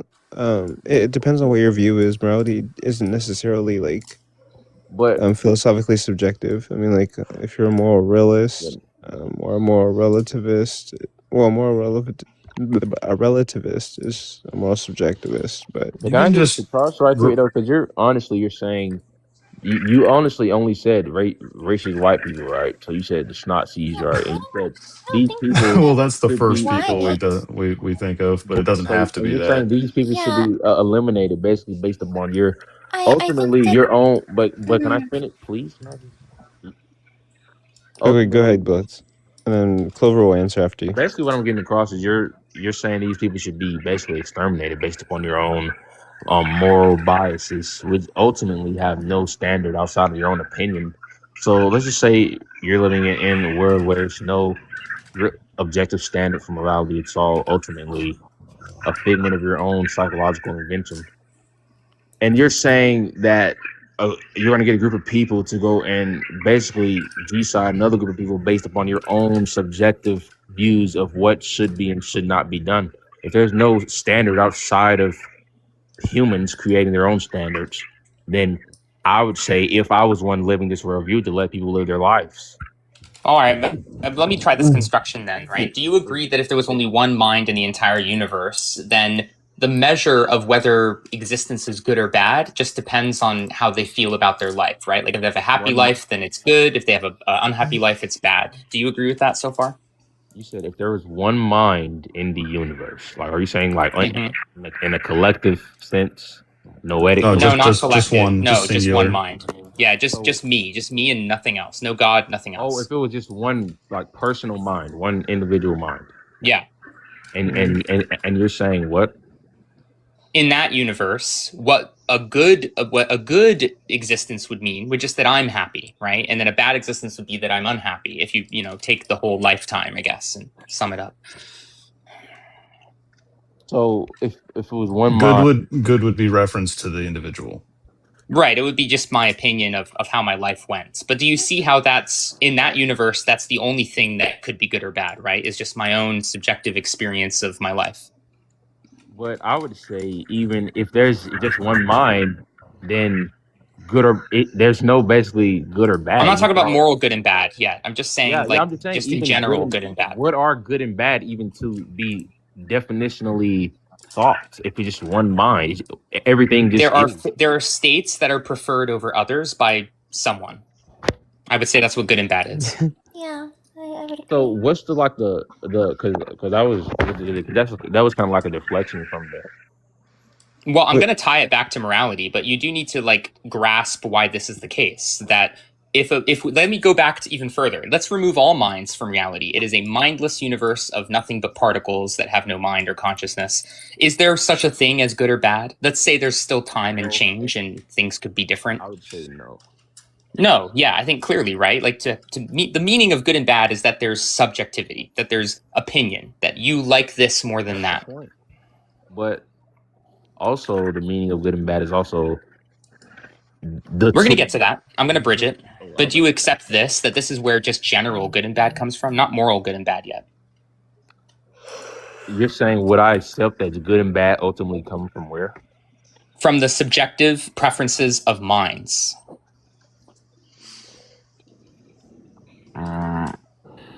I would say the standard of good and bad doesn't come from the subjective preferences of It mine. could be rationally grounded by our biology But and what a psychology person, and what have you. That's different. I'm just what saying a, that, dude, like, whatever grounds our minds and gives us our preferences, that creates good and bad from that.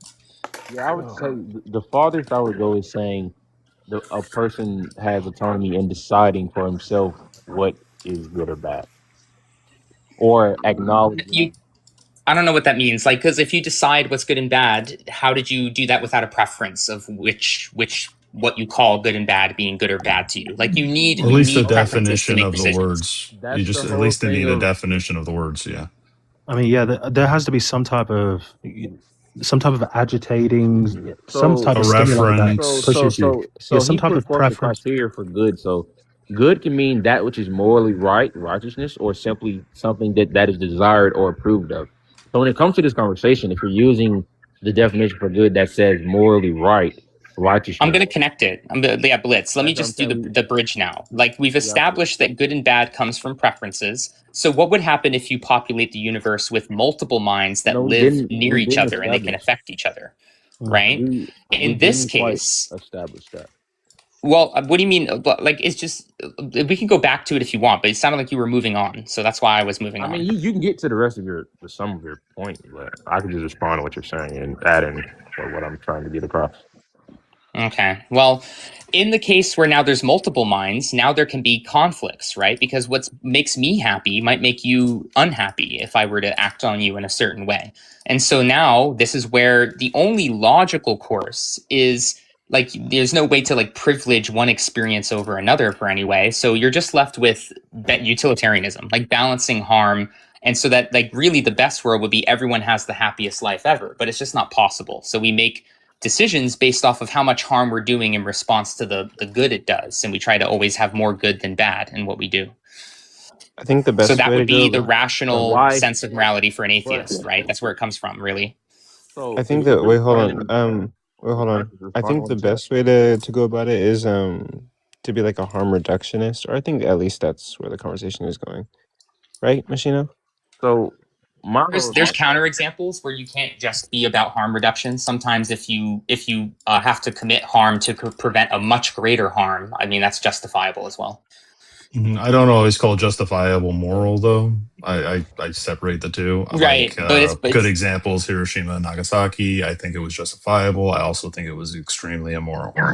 well, there's the difference between justifiable and justifiably the best moral thing to do. It might not Yeah. have been for those bombs, but sometimes if you have to, like, kill someone trying to, like, unalive you, then that is like a type of justification where you are just putting out more good in that act than the harm of unaliving the perpetrator, such that anyone would agree and assess, like, that was just the rational best utilitarian calculation. Yeah. So I would say that would be, like, then you're really justified in a moral sense, because you're not God, you're limited, you can't, like, prevent harm everywhere without sometimes committing harm. Yeah. So let me give you my my definition for good and bad, and I think yeah, we need the I think definition. you'll like it. That's all I can So respond. I reference good to any action that is in alignment with a moral goal, and bad to be any action that is opposed to a moral goal. Just circular so far. What's a moral goal? So, but that Yeah, can it's the be goal of a interpreted. moral system. So, see, Yeah, but then it doesn't tell us anything about this what is the my whole correct moral problem system with, is in like. your view. So, let me just say this right quick. This is my Oh, whole that's a problem. different. That's just a different question. This is Okay, my so you problem with, just like. hold people to the fire on consistency. You don't actually necessarily care if they have a different moral system. As far as good and bad is concerned, yeah, I have reference All it right, to the that's fair moral enough. system being discussed. So Yeah, anything that's that's fine. I aligned mean, you're with a probably a moral. pluralist, I imagine.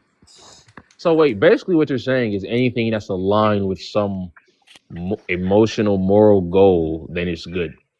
Doesn't have to be emotional. Moral goal. So a moral goal can literally almost be anything.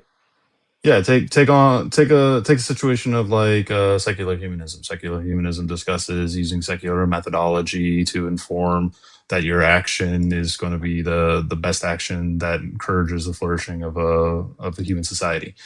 I like I like that, but I modify it. I say you use a secular methodology to ensure that your actions attempt to minimize harm in referent to encouraging the flourishing of a human society. So this removes the utilitarian position of like using G-sides to make the remainder of the society happy, right? And I think ultimately moral goals are just like I would say your principles, your virtues, aspirations, right? That basically guide you in your actions. So, or what can be justified. Yeah. Yeah, but it's basically up to your own, like I would say, like your own. How much can you take or can you actually do? Like you're the arbiter of what's what's overboard or what's not. Because you can have, I can say like, you can like rationally decide that unaliving a certain amount of people is good for this and this reason. But if you go over this, like say you set a number like 10, if you go over 10, then that's bad. And that would be perfectly aligned with your moral goal because you're saying a person could do that and they would think that it's good. No, but you put the criteria for good to be anything that's aligned with some moral goal. So yeah, basically it wouldn't only be them thinking. I'm just saying hypothetically, if this is some like, let's say, divine statement of what is to be good. Like if it was deeply understood as an axiom by every human being. Yeah. So basically anything is almost justifiable because anything can be rationally thought into a moral goal. So that's what I was getting at with this dude, because he basically ended up saying that ultimately morality is just dependent upon the mind. So it's the creation of the mind. So in order for that to be logically possible, the mind would have the ability to actualize morality itself, because morality isn't physical. No, it's just conceptual. So it has to be actualized by a mind. Let me ask you a question. Mind. So it's ultimately almost dystopian. Like, well, no, it wouldn't be dystopian. Let me ask you a question. You disagree that a person saying they would stop at unaliving 10 people would be good? No, I said they would think it is good. No, but the criteria that you put forth is making it justifiable. That's not the criteria I put forth. So what did you say? I don't think you heard me. Let me ask you a question real quick. Don't tell me no way, dude. You just talked. I wanted to ask you a question. All right. Ask me a question. The fuck? Ask me the question, bro. Ask the question. Dude. Beautiful. Let's use divine command theory because you were discussing divine command theory. Does divine command theory have a moral goal? Divine command theory, I would say, of course, that yes to that. Okay. So in divine command theory, would just say that the moral goal is to obey the instructions of the God, right? In reference to that moral system, what is good is what is commanded by that God. That's what divine command theory discusses. And this is going to be the same with every moral system. Now, I'm not saying that a person who states that as long as they're under the body count of 10, they're fine. I'm not saying that's justifiable. I'm not saying that's justified. I'm saying that person simplicator, holding that moral view and moral goal, would think that their actions are good. Yeah, I mean, I think we can all agree to that. I just but that's what good is defined as. But no, well, that's what the perception of what is good would be like for minds. Now you're backtracking on what you said was actually. No, I'm not. I'm saying what the definition of good is a person. You weren't using a person. Matthew, did you not say that you were defining good? Be honest. I said my definition of good is any action that is in alignment with an individual's moral goal. Okay, so that was your definition. It's referent to the individual, bro. So the individual would say that action is good. But let's get this clear. Well, can I ask this, Matthew? I don't know how much clearer I could be.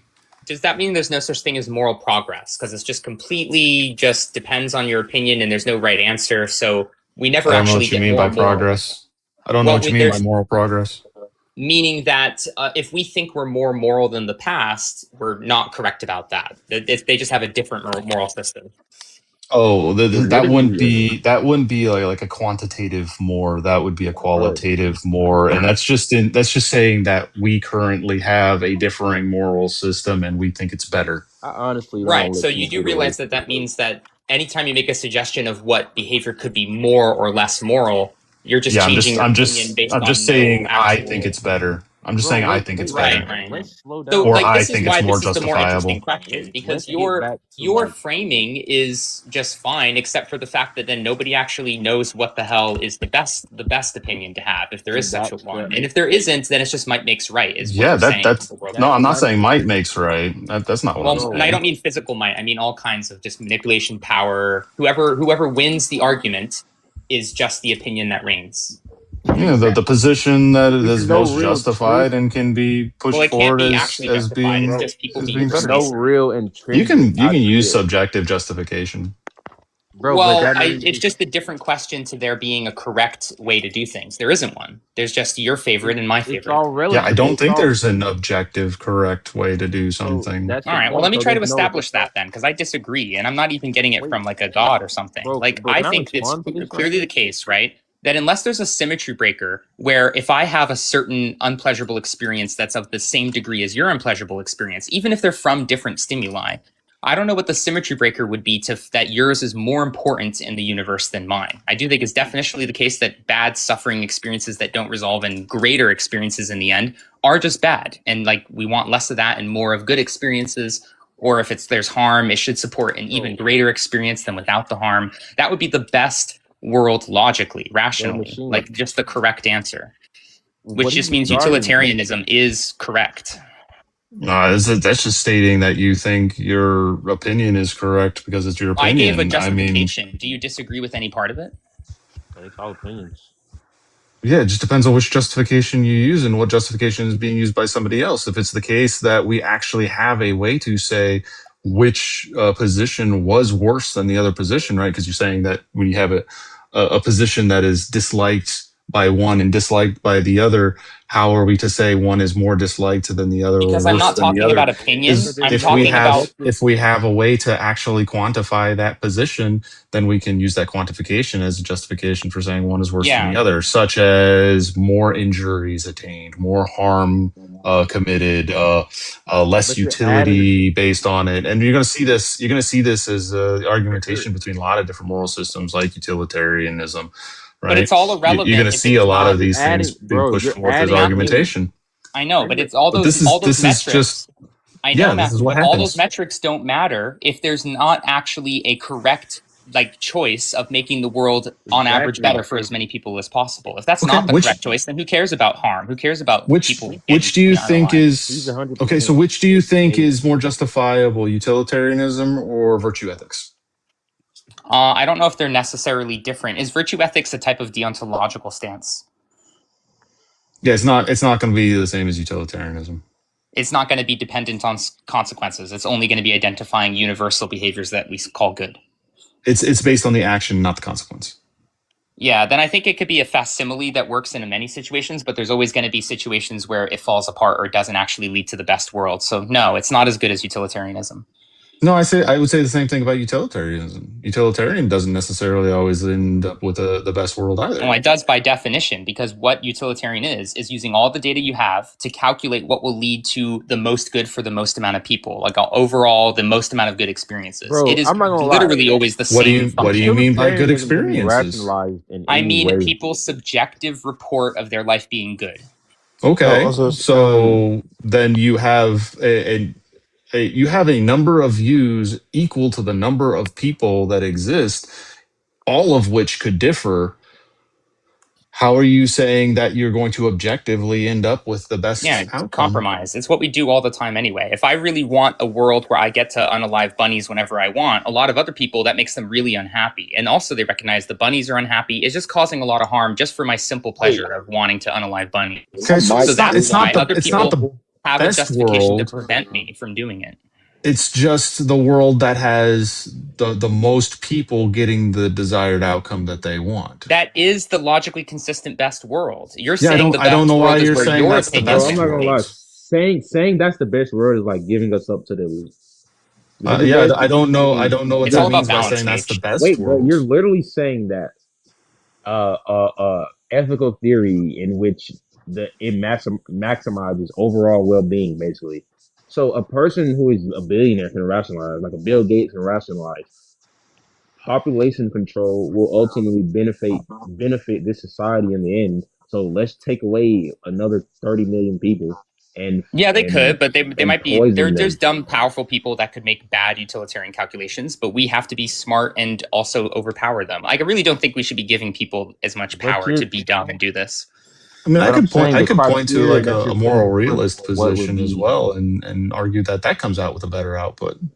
You Matthew. I could. want to get to your You could try to argue it. definition of I'll good argue and against evil. it. It's impossible to beat utilitarianism because it's just fairly trying to make the best maximally good world we can, based off of opinion already, which you agree But with. will What is the overpopulation make the best contradiction world? that makes it impossible to argue against utilitarianism?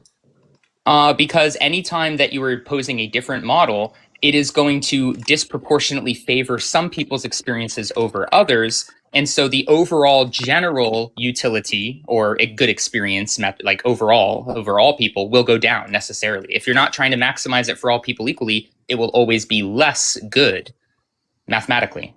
Well, you're arguing that experience is the justification. A moral realist position wouldn't state that the Mine's technically justification a is moral based realist.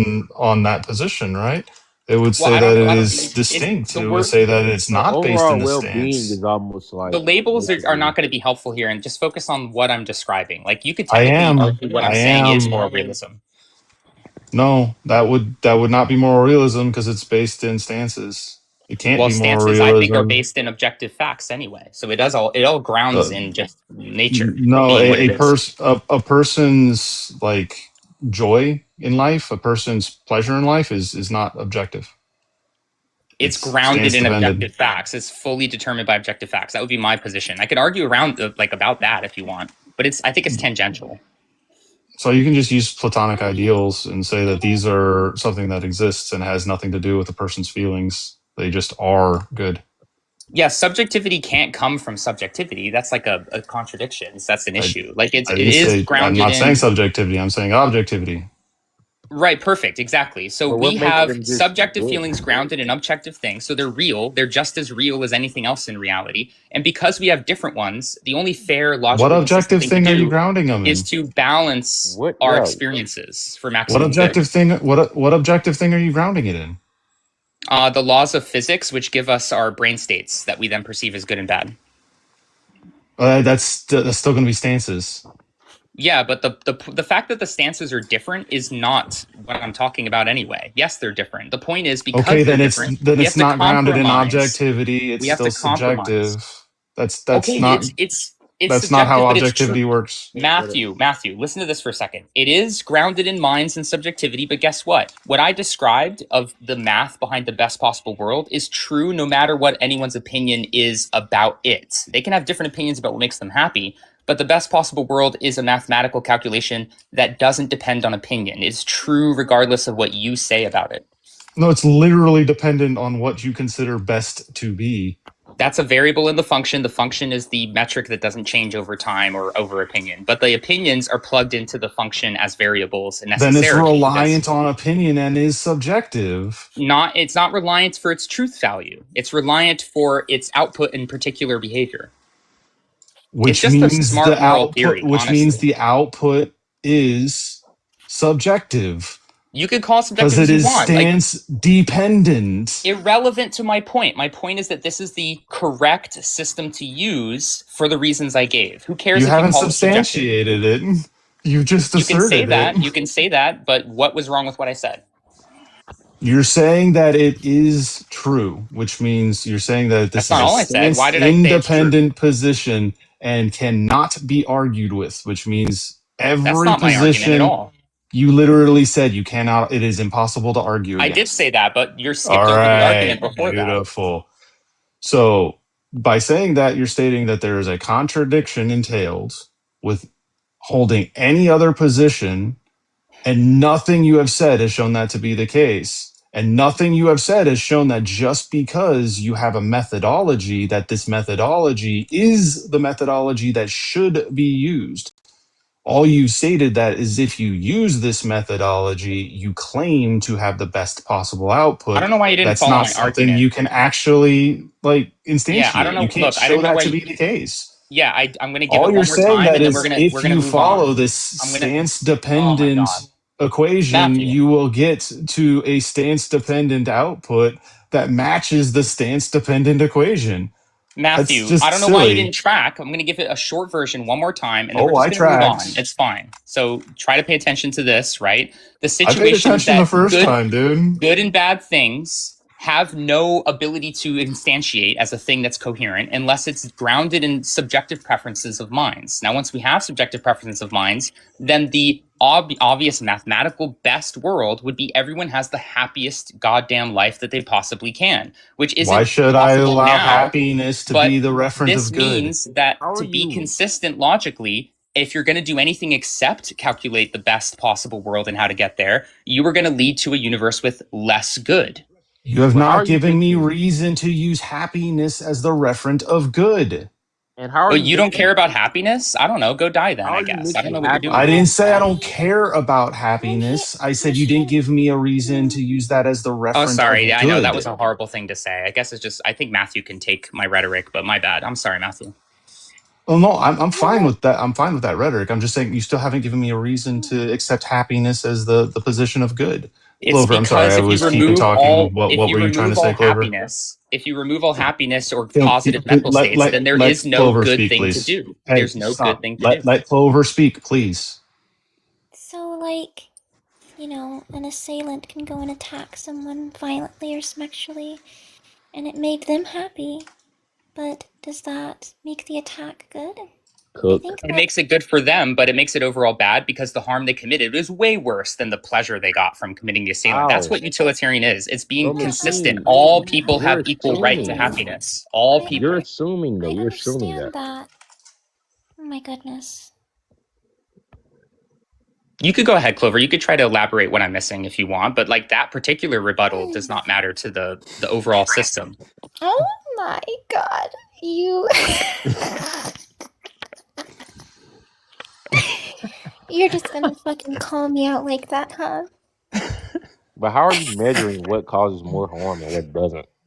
Well, eventually we'll be able to do it with biometrics a lot better, but now we have Hey, what the biometric fuck is statistics that? around harm and then reports like subjective reports, But which machine, sucks because some people can be brainwashed and Harm misreport their reduction happiness. is not the wait, same as if I could searching please for just say this Y'all right happiness. quick, have been Kevin. talking this entire time. So, Matthew was saying something very useful. He said, sorry if I butcher it, but he said, why should I allow happiness to be the standard for good or something like that?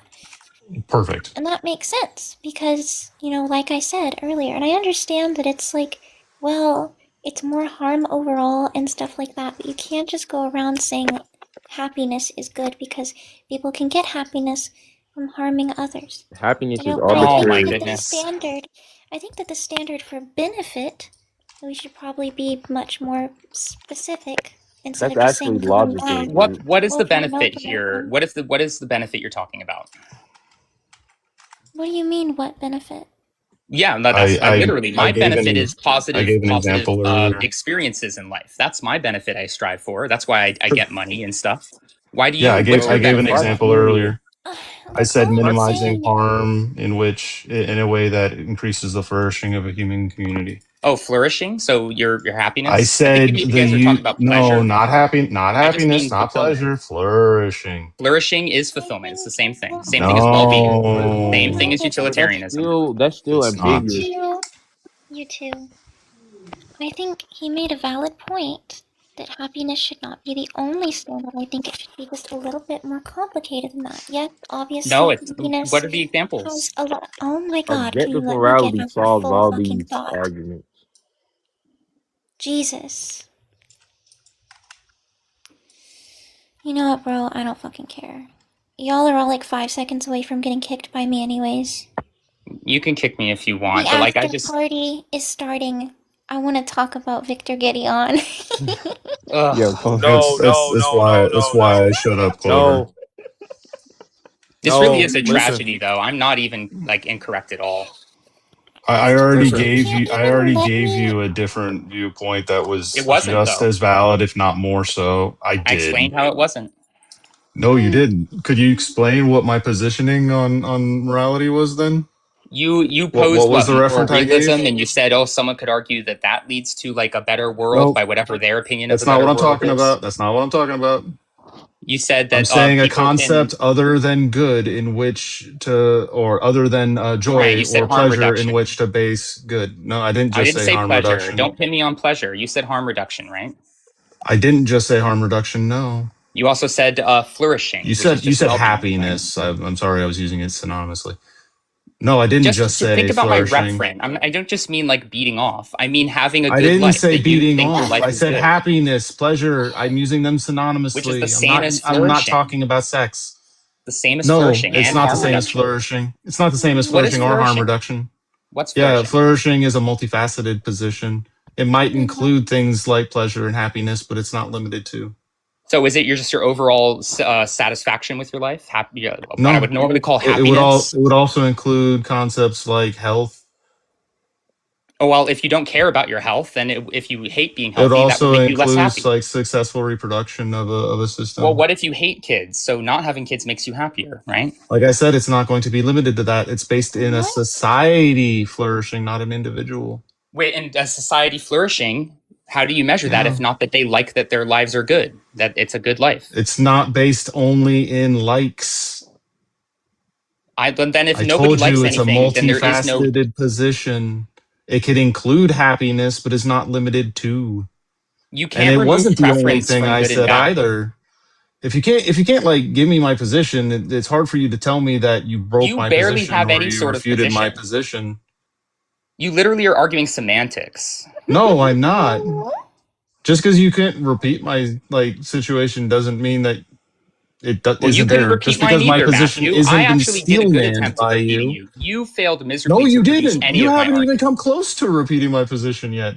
You keep trying to grasp at spaghetti noodles that are not connected to happiness or flourishing or well-being, and they're all connected to that. Because that's what it means to live, is to have better experiences and chase that. That's what a person does. I didn't say people don't do that. I said that is not the only thing that I am going to qualify as a position for morality. Then I what am is not another one? Everything only you going said to connects to reference that. good to happiness. Everything you said connects to flourishing. So what's something else? Flourishing, yeah, great. Flourishing is not happiness. What? That's a semantic argument. When I said happiness, I meant the same thing you meant by flourishing, which is that you like your life No, it more. didn't. I didn't Holy say it shit. meant it like you like. I didn't say it means you like your life more. That's what You flourishing said is, it that you means have a you like good your life. life. No, Flourishing is you have a good that life. is By your own not. opinion.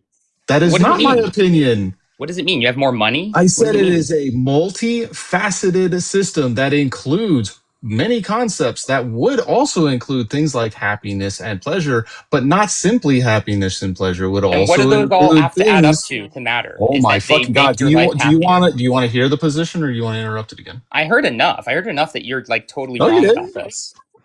Where Yeah, was you I keep wrong? trying to say that there's Where anything was that I matters wrong? outside of what makes your life better, and there isn't. Where was I wrong?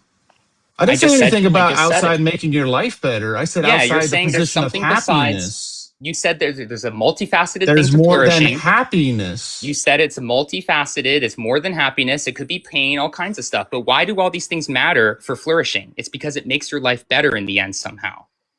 Yeah, does making your life better only mean happiness?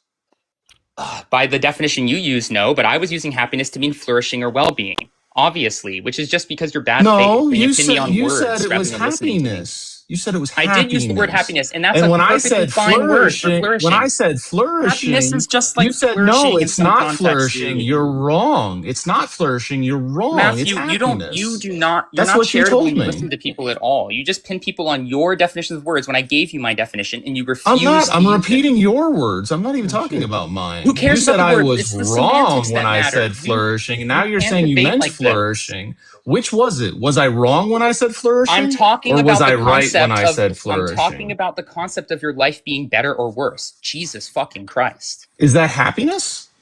We can call it whatever the hell you want. Focus on the referent, dude. I'm asking you. If I give a word, you're just going to then do a semantic argument and ignore my argument. That's the problem. Well, you told me I was wrong when I said flourishing, but now you're saying flourishing is correct. I wasn't saying you were wrong about the word You were definition. saying shit. it's I was not saying flourishing, it's happiness. That's what you said. No, you now are I'm trying to pin me into saying, a what do you mean rhetorical by game, like a game over happiness? semantics. Since now you're using flourishing. Coco, you need when to you put said I post was my wrong when combos, I please. used Like flourishing. the world needs to see here how incorrect my interlocutors are. Oh wait, I need to do what? Like every time I'm on here, please post when we get in these debates. Like if Matthew saw Was this I recording, correct when I said flourishing, or was I wrong when I said flourishing? I can post wrong this on about YouTube. what? You said I was incorrect. Was I But incorrect, what was I or saying was you were I incorrect correct? about? What was I when I saying you were said incorrect I about? could reference it on the minimization of harm in order to increase flourishing. Great, but what was I wrong saying you about? were wrong about? You said I was wrong. It wasn't I said flourishing. It was something else happiness. you were saying was wrong. What was it, Matthew? No, you said I was wrong when I said flourishing and that it was happiness. That's what But you anyway, said. Was I wrong or was I right? That could we flourishing is possibly? happiness? The word I didn't you say use for flourishing is flourishing the was same. happiness. You're Wait a saying minute, that I guys. literally Wait a said minute. Is flourishing happiness wasn't not just subjective? happiness. Is Well, happiness hold on. Fine. subjective? Well, hold on, Or no? guys. Let's table this for some other time. We'll probably get back to it, but we probably want to move on to some fun topics. It's that time of the night. Hell. I'm gonna head out then. I'm not very fun. See Yeah, you guys. get the fuck out. Machine, you're very fun. Wait, chill. Run the fuck away. We love Matthew. Machine Elf. We love Machine I Elf. have no reason to be nice to somebody who just lies to my face. He flat out Alrighty. told me it Disagreement is amongst impossible friends. to argue against him and that I am wrong and that it is not flourishing, it is happiness. And then he turned around and said, no, I've been saying it's flourishing the whole time. Okay, yeah. Yes, lies, Whatever. Machine Elf, lies. Whatever. You guys should probably debate it like maybe some other time on the live or Schedule a debate.